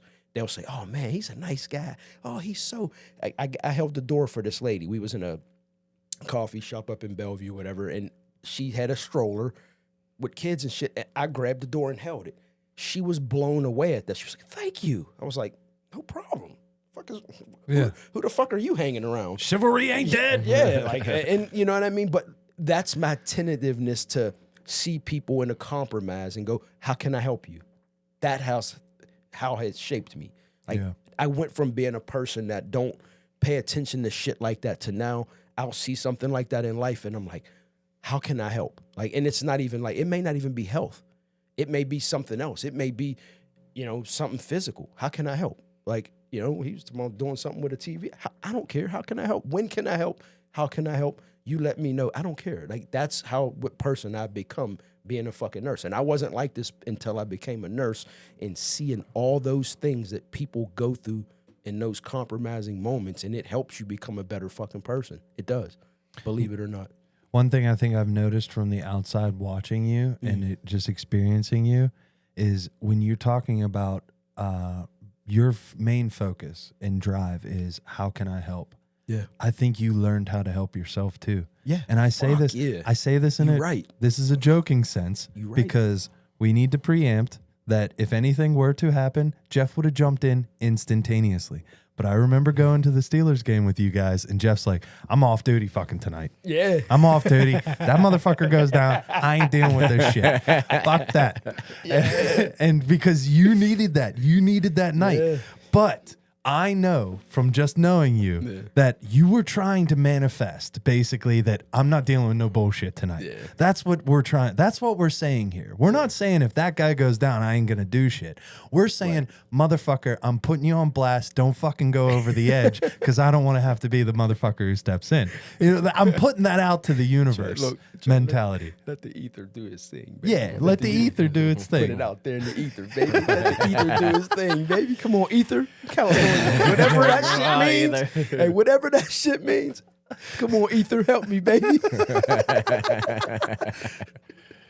So I think about that night and just how it just totally shapes into this of like, when you need to take care of you though too. Yeah, because of 100%. that life that you've stepped into, that's not one that is for the faint of heart. It's nonstop. Like you take an oath, man, and you swear. Like when you become a nurse, you swear, bro. Like, and that it's serious. Like people need help out there and shit. You know what I'm saying? Yeah. I help people. That's what I do. You know what I mean? I'm take pride in that shit. You know what I mean? I'm happy with who I am. You know, I'm look out for people. Like I'll do it. I don't give a fuck. Like I take it to heart. Like that's what I do. That's Jeff, baby. You know? That's Jeff, baby. I'll help a motherfucker. I'm Jeff today. I'm Jeff tomorrow. Yeah, you never forget that shit. He's That's never- the truth. He ain't never gonna forget that. He's a little kid. Like that's some shit. That's boy. some shit, baby. No one's out here saying that. We had Red Lobster with the family, bro. Like, yeah, I love that shit. I mean, for me, I did think about rowing. I know I hit on that earlier, but like that was one of those things that when I got into it very early on, John and Ryan just kind of took me under their wing. Their older siblings were rowers, so they were just, you're going to row. And for me, I played soccer, and John's like, oh, you're going to come to rowing practice. And I was like, yeah, I'm good. No. And I did. And then I spent 4 years doing it. And I think what it taught me was so much about just this ability to ingrain in a very young age, like discipline, showing up every day, working your ass off, outworking everybody, acting like it's nothing, like this doesn't affect me at all, and then enjoying the fruits of your labor after the fact. And like that bit of myself is something that I'm still even trying to chase back today, like in my life. And it's so cool to have that instilled in you early, because those types of like discipline, grit, how to push myself to the brink, like those things happening for you between like 14 and 18 kind of show you like, oh, literally anything's possible. And it's also cool in the sense that you have this ability to, in a boat, again, you're part of a team, but you're also an individual. And it's so interesting because like you're all working towards this goal, and you have to be yourself and focus on only you. But like at the same time, you have to be focused on doing everything in sync with everyone else.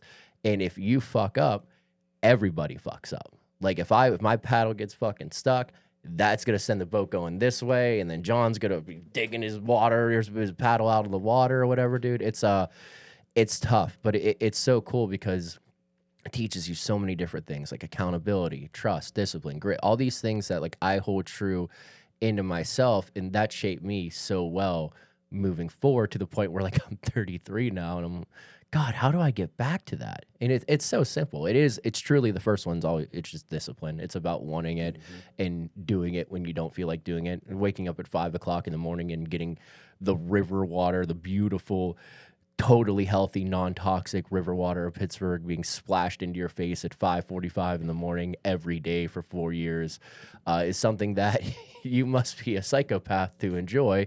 But it also teaches you that like to get the most out of yourself, you have to put yourself in those uncomfortable situations. And it's really cool to do that with a group of people who have like the same, again, maybe delusional mentality of like, oh, I actually enjoy this. And you're like, most people would say, you're fucking nuts. You out of your mind, You're out of your dog. goddamn mind. What do you do? Play basketball. Practices at 3. You get out of class early. What are you doing? Why would you wake up early and you're still at school on time? You don't get out early for anything. Yeah, you go to practice, bust your ass. Yeah. You got to go fucking to school. Yeah, but it teaches you a lot about working with a team too. Like you're all one unit. You're all striving for that same goal. And in turn, like who you are is exactly who you need to be. Like when I was in that boat, I never worried about like my abilities or who I was compared to other people. It felt so welcoming to me because I felt like the perfect piece of that puzzle you were talking about. Like this ability to be exactly who you are is exactly who we need. And that mentality can take you really far places, I think. And then instilling things like the discipline and, you know, the gratitude for the work that other people put in around you and wanting to hold yourself accountable to be like, God, if Ryan's doing extra workouts, like I don't want to be the weakest link. I want to do the extra workouts too. And that team mentality is great. I think for me, I could benefit from pulling that type of accountability and instilling into me as an individual nowadays. But nonetheless, like that was so formative for me. Sticking on to the concept of sports, I think about your concept of, or your sport of being rowing, where you got 5 or 6 guys in the boat. And like you said, everything has to be in sync. The whole motion of everything, and one little slip up ends up causing a ripple effect. Where I feel like I played sports, like for instance, lacrosse. Lacrosse is a sport where if your team is in sync, you're going to shit on anybody. Oh, yeah. Because just the mere fact of being able to pass quick and catch will set your team from being an average team. If your entire team can catch and throw with both hands, you're already an elite team in my position. Because right then and there, you're going to be able to make the passes when you need to. The everything, when you have to go out of your way to be able to grab a pass, you're already fucked. Defenseman's going to be on you in no time. But when that pass is right in the box and it's right where you need it to be, dude, lightning quick. That ball can move so quick. Or you can be someone in lacrosse who is just an absolute grizzly bear and no one can take him down. No one can smack the ball out of his stick. You can put 4 fucking guys on him and he's going to bulldoze right through all 4 of those fucking guys and walk right to the net. Damn. Hence, Zach. Zach was a bulldozer. Zach was the guy who I wanted so much. And I look back because I'm learning so much more looking back on myself now than I was 6 years ago when I thought I was really doing some deep dive work. Like, I'm really digging into myself, man. I'm really learning. No, I turn around and I look back and I go, how often did I try to get my friends to stay after school with me and hit the wall? Never. Because I wanted to be that motherfucker. Yeah. I was the guy who put in all that fucking time. So when we got onto the field, I respectfully am learning at 33 years old that I was actually kind of being a vindictive dick when I was younger. Not specifically, and I would love to line up my buddies and say, I apologize. Yeah.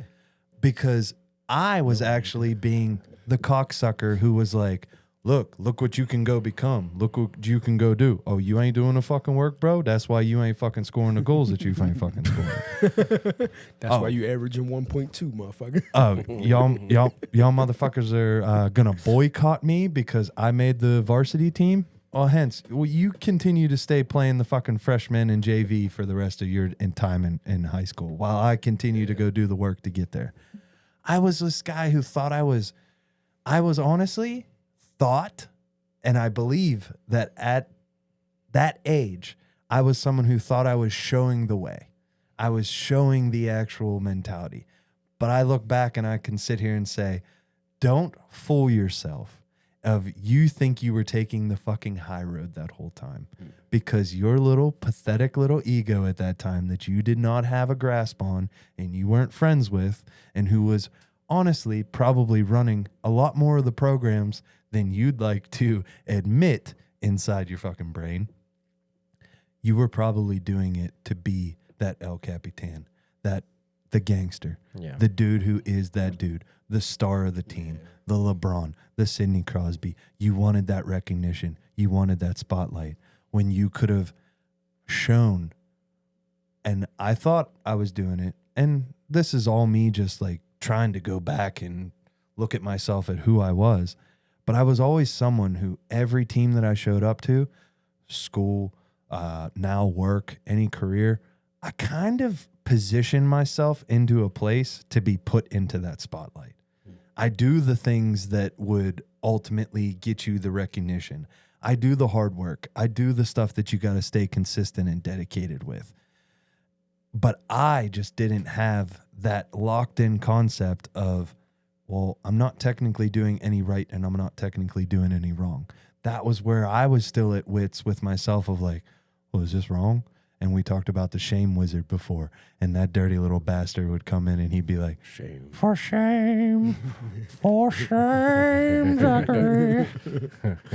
And so I dealt with that, you know? Yeah. But I look back and I sit here and think like, I know that I tried to get my buddies to show up and practice, but I also was someone who wanted to be the guy who was the dude who scored the winning goal. So how do you deal with that now though? Because you have a wonderful woman in your life, and I know one of her favorite things to say is, "Oh, Zachary, you're always so good at everything."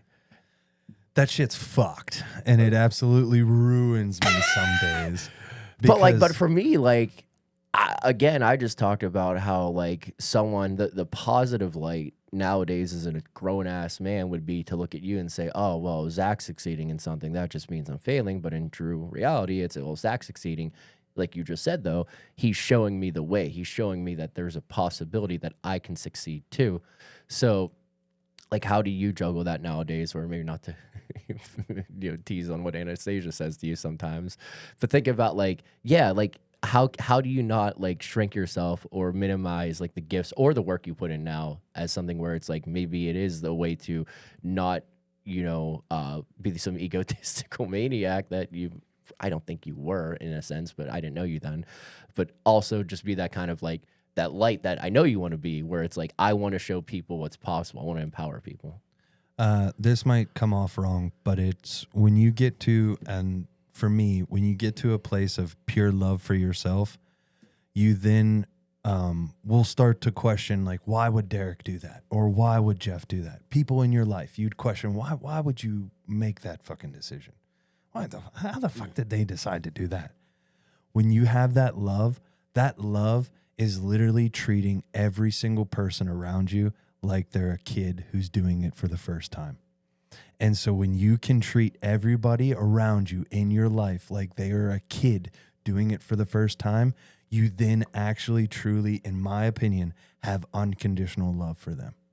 And so when you have unconditional love for them, then it allows you to be able to, for me, I had to create the unconditional love for myself, which then created the true, compassionate, unconditional love for everybody around me, because I respectfully was sitting here going, why the fuck would that person do that? Why the hell do we live on this planet? And yet there are people who are constantly trying to divide us. We only have one planet. What the fuck are these idiots doing? This is so stupid. Like, we only have one planet. Why aren't we doing this? So then that leads you down to that place of where I was talking about, where you think that you start comparing yourself to people and you're like, man, nobody got it like me. Like, I'm kind of feel like I'm in an echelon here. Like, what the fuck am I comparing myself to this shit for? And so I found that place of compassionate love for myself, of knowing that there's no right and wrong, that I have a vision for myself, and that whatever I want to create, I can go out there and create, and it's not going to take away from anybody else's creations or anybody else's capabilities. So when Anastasia hits me with, Zach, you're good at everything you do, I say, thank you. Fuck yeah, dude. That's funny. My wife says the same shit to me. You know what I always tell her, bro? I try. That's my answer. I like that. When people go, oh man, you're always so good at everything. I'm like, I try. No, that's the difference though, is that you try. You tried to do something that you didn't know how to do, and most people don't even take that jump. Yeah. Like, how many things do I not know how to do? Well, the difference of me and like, let's break this down into very logical freaking kindergarten. Well, here's something you don't know how to do, and if you tried to do it, well, maybe then you would, I don't know how to do it. Yeah. You know, it's not. Ever met a baby who knows how to do drywall? I don't know, bro. You little dude with his belt on. Little dude with his belt on. You got a trowel and shit at one. Oh shit! Yeah, yeah. It's just as easy as that, man. Is trying. I try, bro. If you just try. A lot of things, like you can't possibly be good at everything. No, I'm not, because I'm learning taxes. I'm learning all kind of things. I've learned how to video edit. These are not anything that I learned how to do or was taught how to do. I'm teaching myself But you try. from just That's the trying. thing, though. You just try. That's why I tell people that, bro. I try. I don't give me the power. Don't say, oh, you so good at. No, I try. Yeah. I'm not good at that. I try. Well, y'all motherfuckers put me on blast with the tattoo that I wanted to get, because my concept of always try was to always show up and put passion in everything. So my concept was put passion in everything. And I wanted to get that tatted on my shoulder. And y'all motherfuckers said, I don't know if I'd put passion in anything labeled on my back like it's a tramp stamp. When she bend you over, ooh, put passion in there. Yeah. He a freak. Oh, he on some nasty shit. Oh shit! I forgot to bring my passion over. Let me run home real quick. Hold up, I'll be right back. Gotta go get my passion. Gotta go get my passion. I gotta go grab my passion fruit. Let me put this passion up inside you. So yeah, I wanted to get, in Celtic writing because Jeff's concept, my entire idea was just that everything that I would step into is to put 100% passion into it. So whatever I try, I'm just giving it my all. And if I learn, I learn. If I don't, I don't. It is what it is. And I wanted to get a tattoo that was in my, Irish heritage, Celtic writing, put passion in everything. And I don't know why I'd put it on my back because I'd never fucking be able to read it. So, so I don't know why I wouldn't. Benefiting from So I don't know why I wouldn't have put it on my chest so that, like, if I look in the mirror, I could actually read it. But hey, dude, I digress. We don't have that tattoo yet, and we probably are never gonna get it. You wouldn't now. know if you had it anyway. It don't exist. So we are going to move on to question number 5 of the day. How do you think modern culture, especially online, encourages tribalism in a way that disconnects us from the deeper truth that we're all on the same team?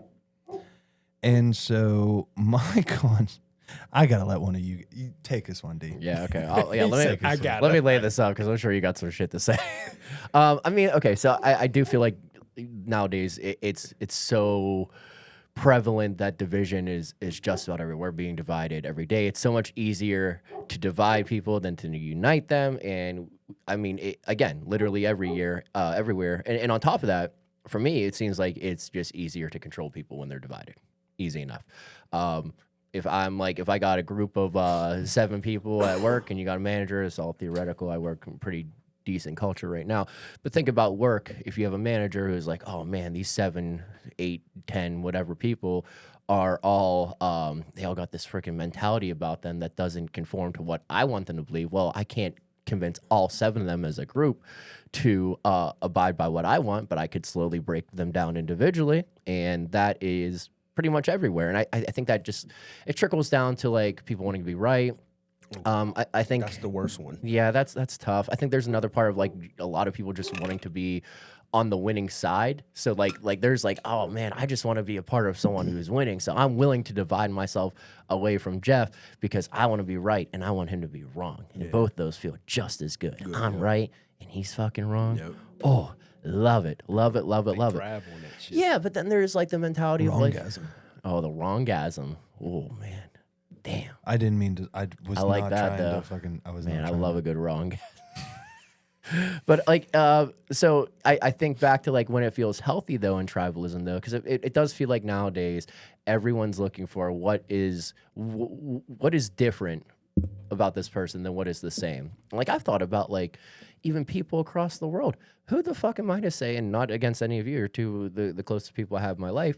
But like, if language wasn't a barrier, is my best friend somewhere in Saudi Arabia? I don't fucking know. No. Like, how would you see eye to eye? All I think about is how much different that motherfucker is, but not the same. There could be another Derek walking around over there. I wouldn't know the difference. And those types of things that you're just always looking for what's different about someone else as opposed to what's the same. And that seems to be like more prevalent than looking for similarities. And that's where you're more easily controlled, it feels like. But then you go to a Steeler game, and there's 70,000 people. Sure, there's still tribalism there because you're rooting for a certain team. But if you're at a home football game and everyone has the jersey on and they're all cheering for the same end result, now I will say this with a grain of salt again because it happened to me literally at the playoff game. But no one ever sits there and talks about what political affiliation you have. They don't care about the race you are, what language you speak, who you're married to, who you love. No one gives a shit. You're there cheering for a collective unit. And that is where the tribalism is beautiful, in my opinion, because that's like, it's all focused energy. Doesn't matter who you are as an individual. You're part of this beautiful collective that is all striving towards one goal, which is great. And I think that's where like the healthy part of it is. And I think it's not so much even people are like looking for like truth in these situations, whether it's like, oh, you're a different political affiliation than I am, or this or that. It's just that they're just wanting to find a sense of belonging more than anything. It's not about the truth, it's about the belonging. I just want to be a part of something. I don't want to be lonely. I don't want to go through this by myself. So if that involves rooting for a team and being around some other dickhead, and that's like, yeah, well, at least I've got Joe Schmo over here doing the same shit I am. Like, you never even considered if you're right or wrong or what the actual truth of the situation is. You're just like, well, at least I'm not the only idiot who believes in this. And I just don't think that's the healthy way to do it. The healthy ways I've seen it is just like I said, like when you can remove all those, and it stinks because there's a balance to it. You don't want to strip away all the individualism of a certain person, but I don't think you do in those situations. I think it just shows the beauty of being able to find a collective goal between thousands of people and strive towards that, as opposed to, oh, what makes us all different, and let's just focus on those points. I just want Ireland to know that he picked the homeland of Saudi Arabia over Ireland. Well, they most of them speak fucking English, though. You know, walk around. I'm just messing with you, dude. I was fucking speak Arabic. I wish I did. But yeah, just that being said, it always feels like it's such a heavy focus, even online, so especially online. Of, well, if we were all the same, what would social media even be? Who would care if we were all the same? And the social media wouldn't be a thing. It thrives off of different points of view and conflicting of interest, and people like, oh, you say this and I say that, and I'm right and you're wrong, and click, click, click, click, money, money, money. And that's what makes money. Division makes money, as opposed to similarities and coming together. That doesn't really profit anything. The most profitable thing in the world is war. Yeah. Which would be the exact concept of division. Yeah, love doesn't generate a lot of revenue. No. Does it? It doesn't. I don't think it does. What would be marriage? Marriage is like, or weddings are like extremely a huge profitable business. Don't tell that to your fucking wife. Valentine's Day. I mean, yeah, true. Hey, look, we make a lot of money off of love. We make a lot of money off of both sides of that coin. I guess. I think you're just manipulating it then to what you want. Like, who knew? Like Valentine's Day. Like, what is Valentine's Day, bro? Like, can't you just love your girlfriend every day? The concept was not Why do I need whether a day? or not I believe these need a were day? right or wrong. I take my girlfriend to dinner. I take her out to do things. I buy her flowers on a regular basis. I get her chocolate when she's having a bad day. Why do I need to do that on a certain day? I will tell you. You know why? Because someone fucking told me I needed to do it. So he just answered our question for us, where he spends money on love every day of his existence on his girlfriend. Okay, I also show acts of love. I clean the litter box without asking. I make sure she didn't leave chicken nuggets in the air fryer. I turn the lights on, double check that the doors are locked at the end of the night. That's fucking real love. I clean that litter box. I clean that Without being asked. You know, ain't no money spent on that, brother. Unless it's litter. Energy. You spent Energy, your sure. Yes, absolutely. So, There's a sure. monetary value. Yeah, there on energy. Depends on who you ask. Do you only have a certain amount to give on a daily basis before you need to go to sleep? How much money do you have? You can definitely pay for my energy to be top notch. Yeah, bro. I don't know. You put. I guess you're right then. No, I'm not trying to be right. I'm just messing with you. Yeah. I guess I don't know. You are right in some instances. But I think there is a balance to it. Of like, I don't need a freaking day on the calendar to show love in a way that involves me spending money or not. But Bingo. yeah, absolutely. And that's agree. all I'm looking for on that side too. Oh yeah. Hey man, the only thing I'll add to what you said though is like, because I agree with everything you just said, and I damn near got it in my notes for most of it, because it is the way the world is. Like it's team versus me versus team you. Like we talked about in the other question. Like you can't argue with people. Like you can't be differential without having an opinion. But like this says that. Like if long as we don't have the same opinion, you know, people thrive off that shit. It's the toxicity. That's what it is. Damn word. Yeah. You know what I mean? But that's what it is. Like we thrive off it. Like we almost need that environment to have whatever it is we call society. It's so crazy. Like when you look at things like, you know, I remember we was doing, I forget what episode it was we were doing. And like, you know, we started to like talk about like that toxic vibe, like that people need to get shit going. You know what I mean? To get anything going, you need that toxicity. It's nuts, man. But like, look at politics. It's red, it's blue. Like you don't have a lot of people who dare to go independent or vote independent. How long? I forget what that girl's name was. It was like Jill something, whatever. Jill Stein. She had like one of the closest runs. But like we need red and blue. We have to have red and blue. Nothing else matters, and that's what fucking everything thrives off. I hate that shit, dude. I really do. Like, I really Most wish people do. Most people Oh, I have hate no that interest in it shit. at Yeah, all. it's nuts, and that's but- what the internet does. It makes it seem like everybody's like that. But then you go out, then you walk outside, and you're like, oh, no one fucking cares. right. Yeah.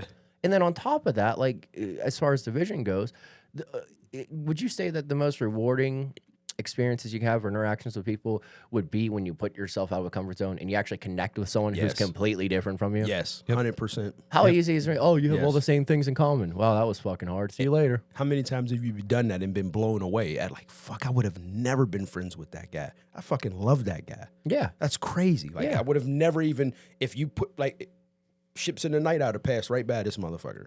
But the fact that we had a conversation and I got to listen to him actually fucking talk, wow, what a guy. Like, I know what you mean, bro. That's tough. That's what the red and blue shit's so stupid. Not to go down political. Oh, I wormhole, would but never. That's why I kept But it real. it's just it sucks. But when you talk to those people, like 10 seconds, when you talk to those people, what you realize is that people on either side want exactly the same things. Yeah. But you're led to believe they don't. They just want freedom. They want their family to be safe. They want a job that pays the bills and they can support the people around them.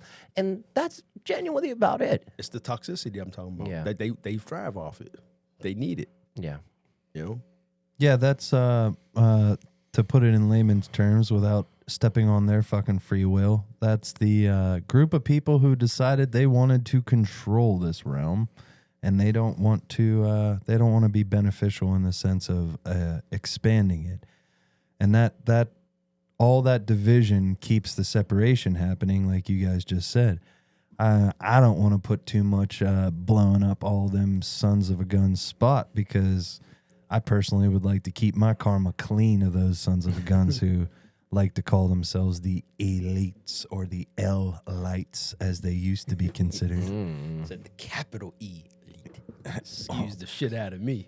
All sir. the fallen angels are the L's, Gabriel, all of them. And so they used to call themselves the L-lights, E-L, light, L-I-T-E-S, which just transitioned into removing one of those L's, and they're now the elites. Yeah. Big Honeysuckle cockles is what they is. honeysuckle cockles. Honeysuckle cockles is what they is. They gave up a lot of opportunities that they lost out on, but it is what it is, man. That was their own personal free will and their own choice. So we move on and we continue with how the frick this internet continues to separate us. And I think that honestly, it's shit like you love Facebook for the ability for it to bring people together. Gotta be able to say happy birthday to my uncle. Yes. But look at how you have the ability to be able to just make so many fucking groups, so many factions. We don't like these people. We don't like that people. Like, it's so easy for you to create and find other people who want to be a deviant shitbag. Just a deviant shitbag. And it's too easy for you to be able to find another person to link up with utilizing the internet to potentially be a devious shitbag. But then I have to reel myself in because you can't sit here and say that anybody's being a devious shitbag, Zach. If you're going to continue on the premise that there is no good and there is no evil, it's just a matter of them doing things that I wouldn't do because of my desire to be loved versus potentially feel like I have control or power over somebody else, as if to protect that personal love. And that's what I think is what ends up being shown through all of this is those people who are trying to divide people are so focused on their personal love for themselves, of protecting themselves by creating that separation, because we all like to try to control. We want to control the outcome. We want things to go smooth. We want things to go perfect. So if I'm doing that, I'm actually giving, these people are giving themselves the highest form of self-love by controlling that situation to keep themselves in the place of where they want to be for what their free will decides they want their existence to be. And so it is hard to sit here and ever say that someone's being a shitbag, because they are actually trying to give themselves their highest form of self-love. It just might not be the same version of you, what you believe might be the self-love, or giving love to others, the compassion, the unbound, ever-loving being, unconditional love. That's hard. And so my concept would be, how do we start focusing on how we are similar? And I had a great idea. Start a podcast called Dismount. Realize we're all mentally ill. Yeah. Oh, wow. Shit, dude. We're all fucked up. But yeah, we are focused, and one of the things I want to build and focus on is building an internet that would allow us to actually share and connect with people from a different country across the world, where it wouldn't be focused on my data being sold for a profit. So us communicating back and forth from each other, we can learn from each other, we can grow. We're on completely different opposite sides of the world. I want my data to be my data and not be sold for a profit. And then utilized against me, because now you know everything about me, so you want to market to who I am. You now know everything about me, and you can literally fine-tune your marketing skills and all your ads that come at me, bombarding me into more consumerism. Hell yeah. Fuck that shit. Leave me alone and let me just do me. I'll consume how much I want to consume, because I love consuming. We all love consuming. I love consuming just as much as I love creating.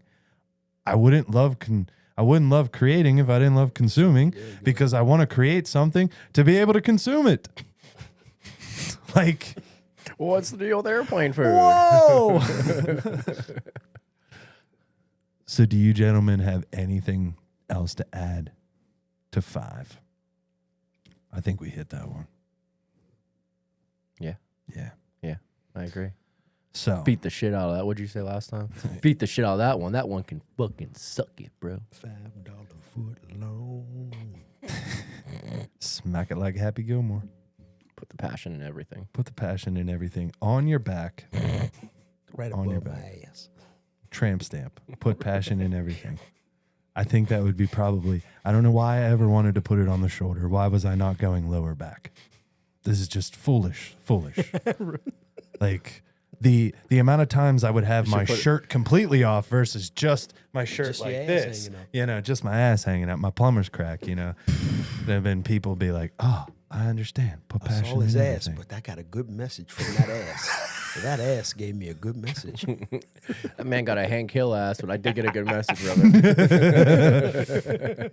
So we're going to round out this episode with question number 6.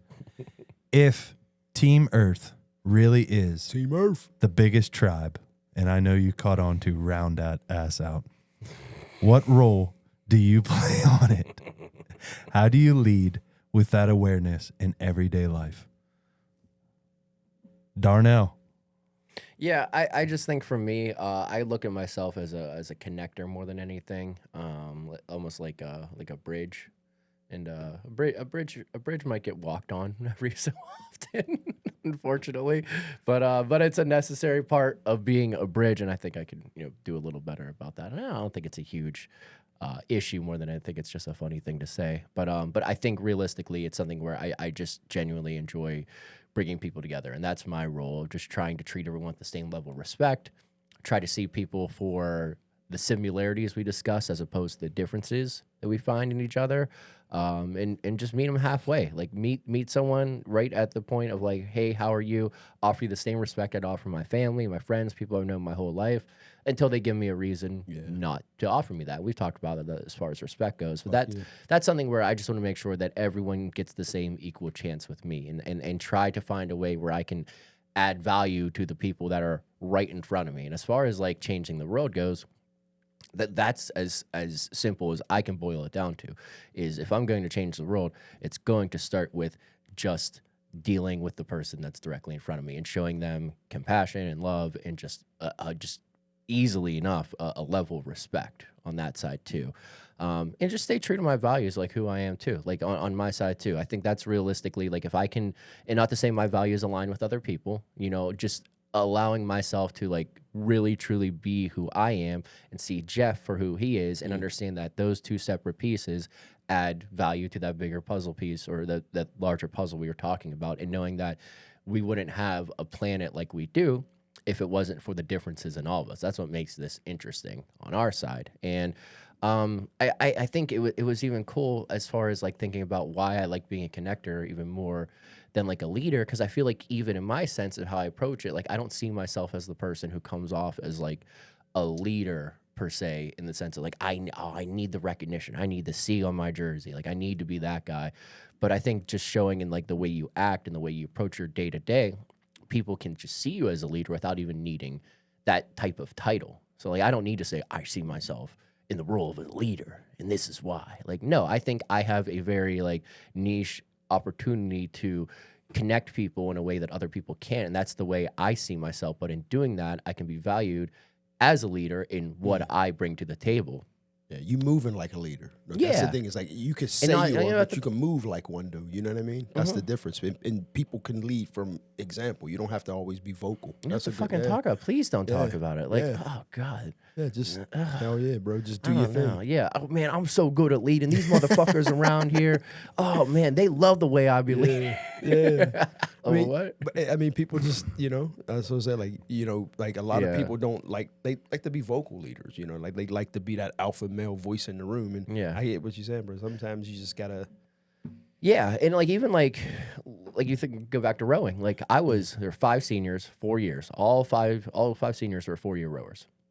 All of them, 2 girls, 3 guys. Senior year, 2 guys, 2 girls got captain titles, and I didn't.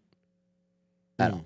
And that taught me something really quickly. It was like, well, A, tough shit, buddy, dude. Get a helmet. Get used to it, first of all. Yeah, secondly. Yeah, right. And secondly, it's also that, like, I had a conversation. Well, my dad was pissed, first of all. So my dad had a conversation with my coach. And my coach was like, told something to my dad that my dad actually respected. It was like, your son genuinely doesn't need to be seen as a captain to be seen as a captain. Like, he just doesn't need the title. You don't need a title to be a leader.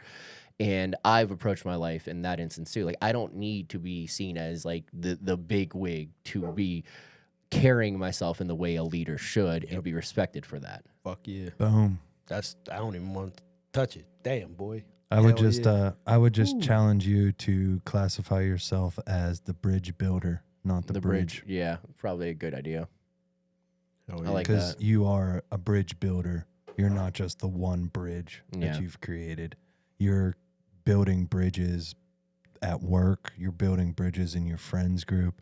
You're building bridges in your family. Yeah. Oh my gosh. You know, I just think of all the bridges that you have built, and you have been the person who has been that cement, that mortar, that, you know, connection to that actual materials staying together. Yeah. Because it's one thing to build a bridge. It's the next thing. We live in the city of bridges. Yeah. And this shit, they don't just crumble, stay. baby. They crumble. Like, to be someone who has built bridges and then be able to be someone who has kept those through the test of time. Yeah, you need to put that fucking C on your chest for that one. Yeah. Oh, yeah, that's good shit. Yeah, without a doubt, dude. How about yourself, gangster? Well, what's Team Earth to you? Oh, I'm just Yo, all right, let's take it over right. to Jeff now. Team Earth. ERF. That's what I'm going to start. Team Earth. Earth. ERF. Imagine if an alien came down to space. He's like, hello, Earthlings. Hello, Earthlings. You're like, oh, I knew that was right. I knew it. I knew that's how you say it. A bad would do right there. That's my boy. That's my dog. But like, I think about like if you did have a Team Earth, like honestly, like here, like we all have a role, right? Like I just talked about it this whole damn episode. I'm a healer. Like I'm not like in the sense of like a, you know, what we do like as nurses. It's more than just help people through their sickness. You know what I'm saying? Like I will tell you, like I help people with their health, their life. Like I had one lady, one of my patients, she got a transplant. Dude, she used to come for her lab appointment. She would talk to me for 40 minutes. And instead of be a pain in the ass and say, oh, this lady's wasting my fucking time. Like, I don't got time for this shit. I embraced it, dude. I you know, I used to tell her, I used to go, I got you on the calendar. You want one of your appointments? She's like, you know it, baby. And like, you learn through that. Like, these people ain't just patients. Like, they got other shit going on in their life. And like, you don't want to be that person that be like, you know, he talking about connection. Like, you don't want to be the person that tear down connections with people over not understanding their ailments and understanding that they're not just a fucking number you pull off a shelf. You know, they're people. And like, I will tell you, it humbles you. Being so close to life and death every day, bro. Like I got patients today, dead tomorrow. You understand what I'm saying? Like you talking to these people about life and yeah, man, what's going on? How's Jimmy doing? They're gone. You get a call, you know, and you being so close to that, bro. Like my role, it humbles you. Like I love being in that role where I can help people, talk to people, give them, you know, what they need outside of, okay, I got diabetes and high blood pressure, but that's a fucking human too. And he got a family. Like I had one patient, dude, she told me when I started training her, her goal was to just go see her grandson get married. We 3 years into this, bro. Yeah. She ain't even talking like that no more. Yeah. You see what I'm saying? And I helped her through that. Yeah. Like, and not just, oh, come on, hurry up and learn this shit so I can get you out of my office. You know, I took time and learned that shit and got to be part of that journey with her. And it teaches you, bro. Like, you know, everybody has a role, and that's my role. Like, I'm going to be the person that's there for people. Like you said it before, bro. I'm always looking to help somebody. You see it in me, bro. I'm doing it. Yeah. I try to live it. I want to be that beacon for people to see that.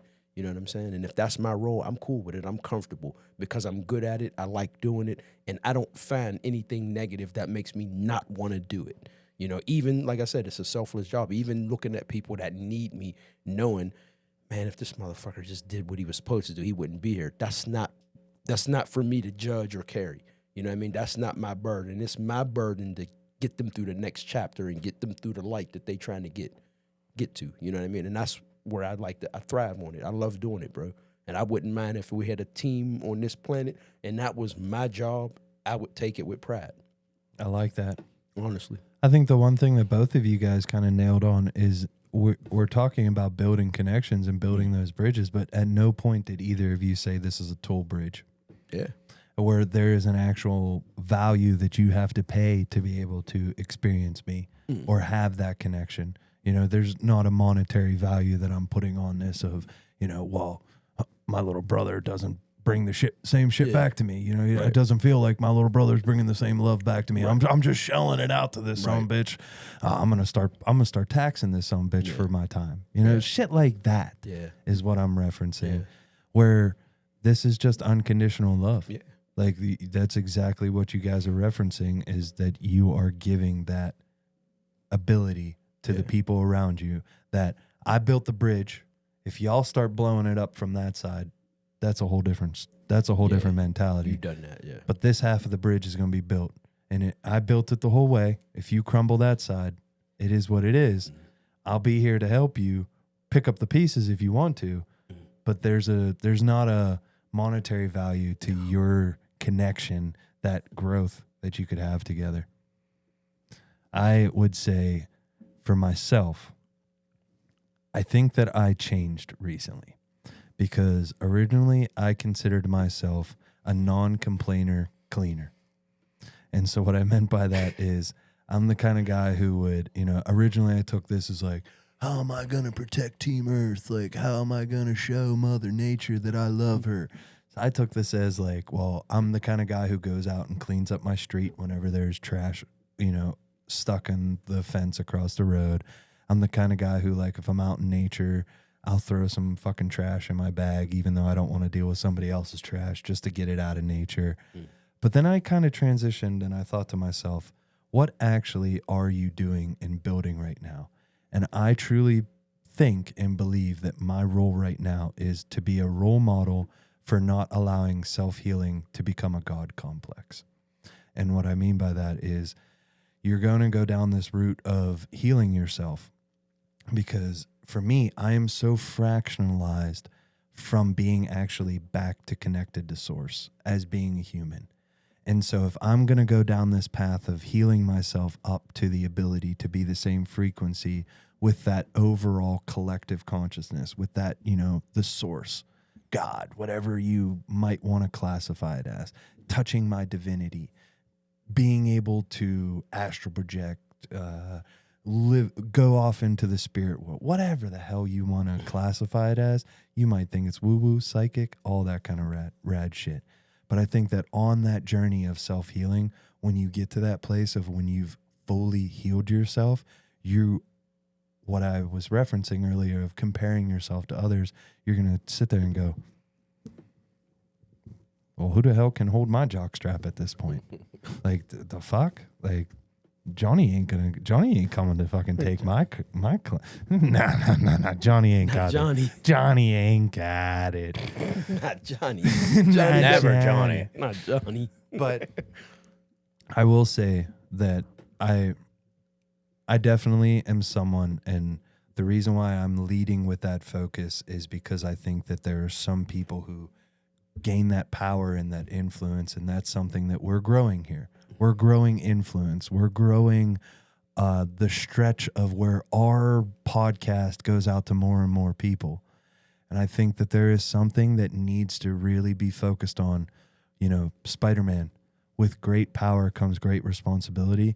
With great power of being able to just vocalize your thoughts and your mind onto being able to just speak openly and share your emotions, there is something that needs to be held in place, and you need to actually be a gatekeeper of yourself to the rest of the world, because every single idea and thought can just come to you instantaneously.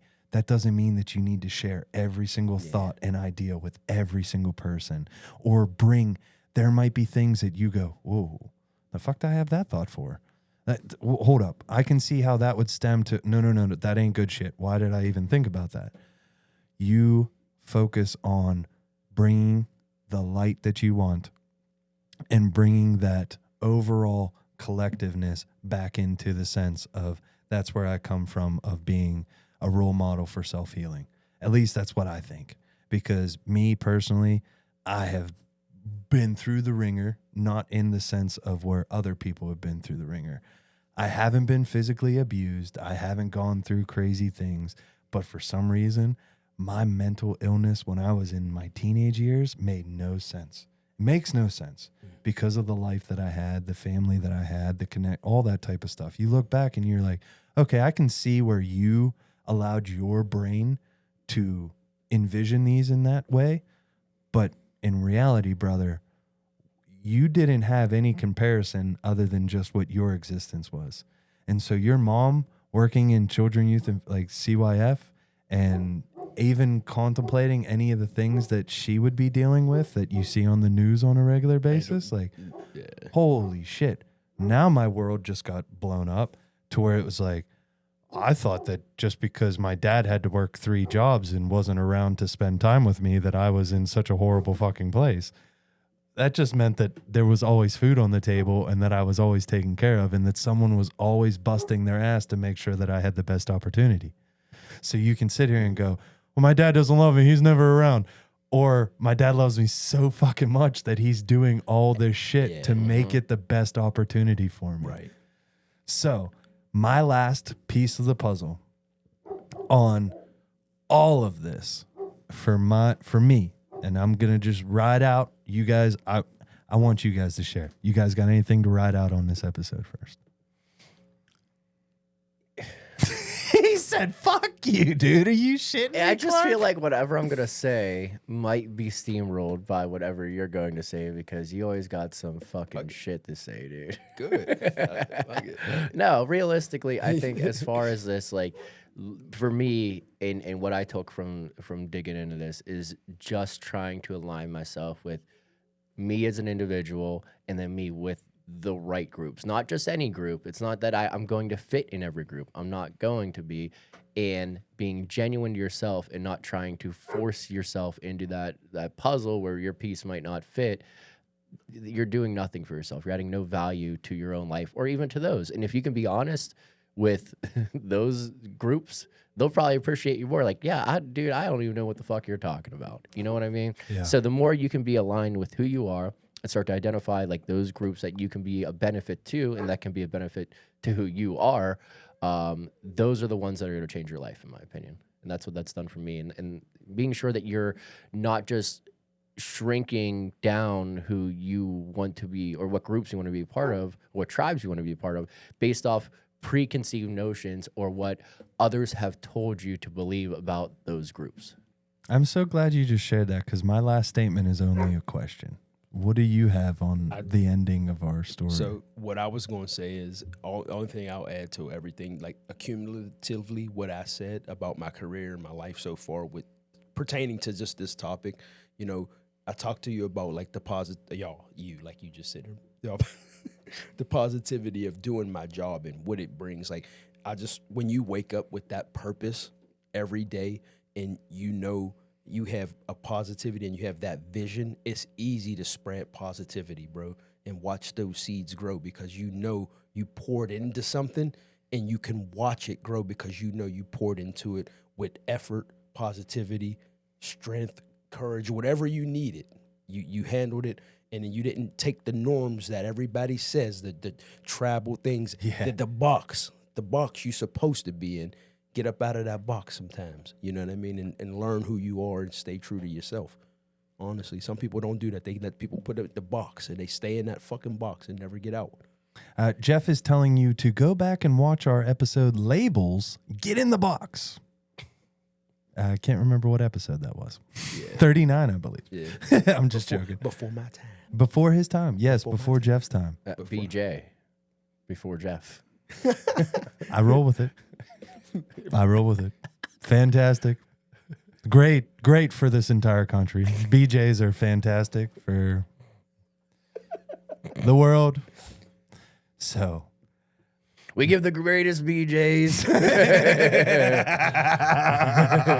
We are taking that home with us. The blowjob depot. So my last comment, and this was kind of all around the fact of, you know, one of the things that I like to try to do is I'm locked in on when I go out into nature, trying not to leave a trace.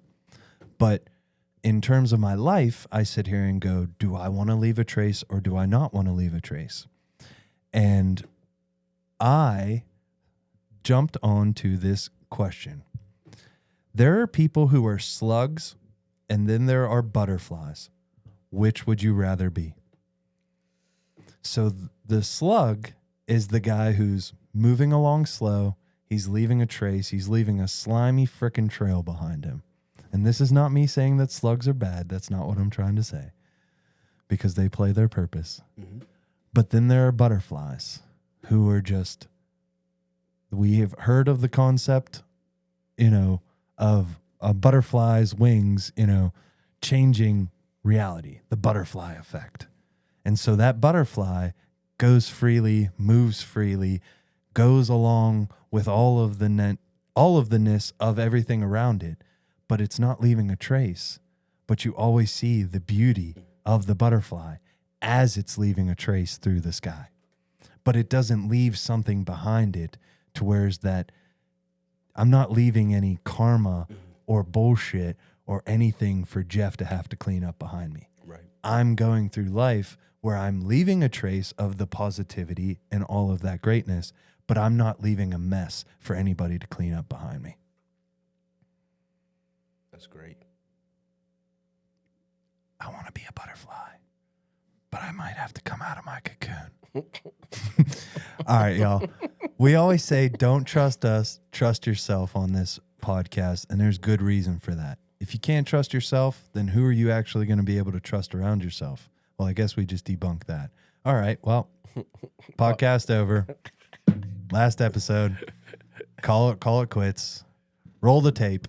Hey, look, credits. You gotta have the credits. Gonna roll up. Fuck it. So this was an absolute kick-ass episode on tribes. Can I be an individual in a group? We had Derry, we had Jeff, we had myself, Zach, and this is the Dismount Squad signing off. We appreciate you guys tuning in. Take care. Later. Peace.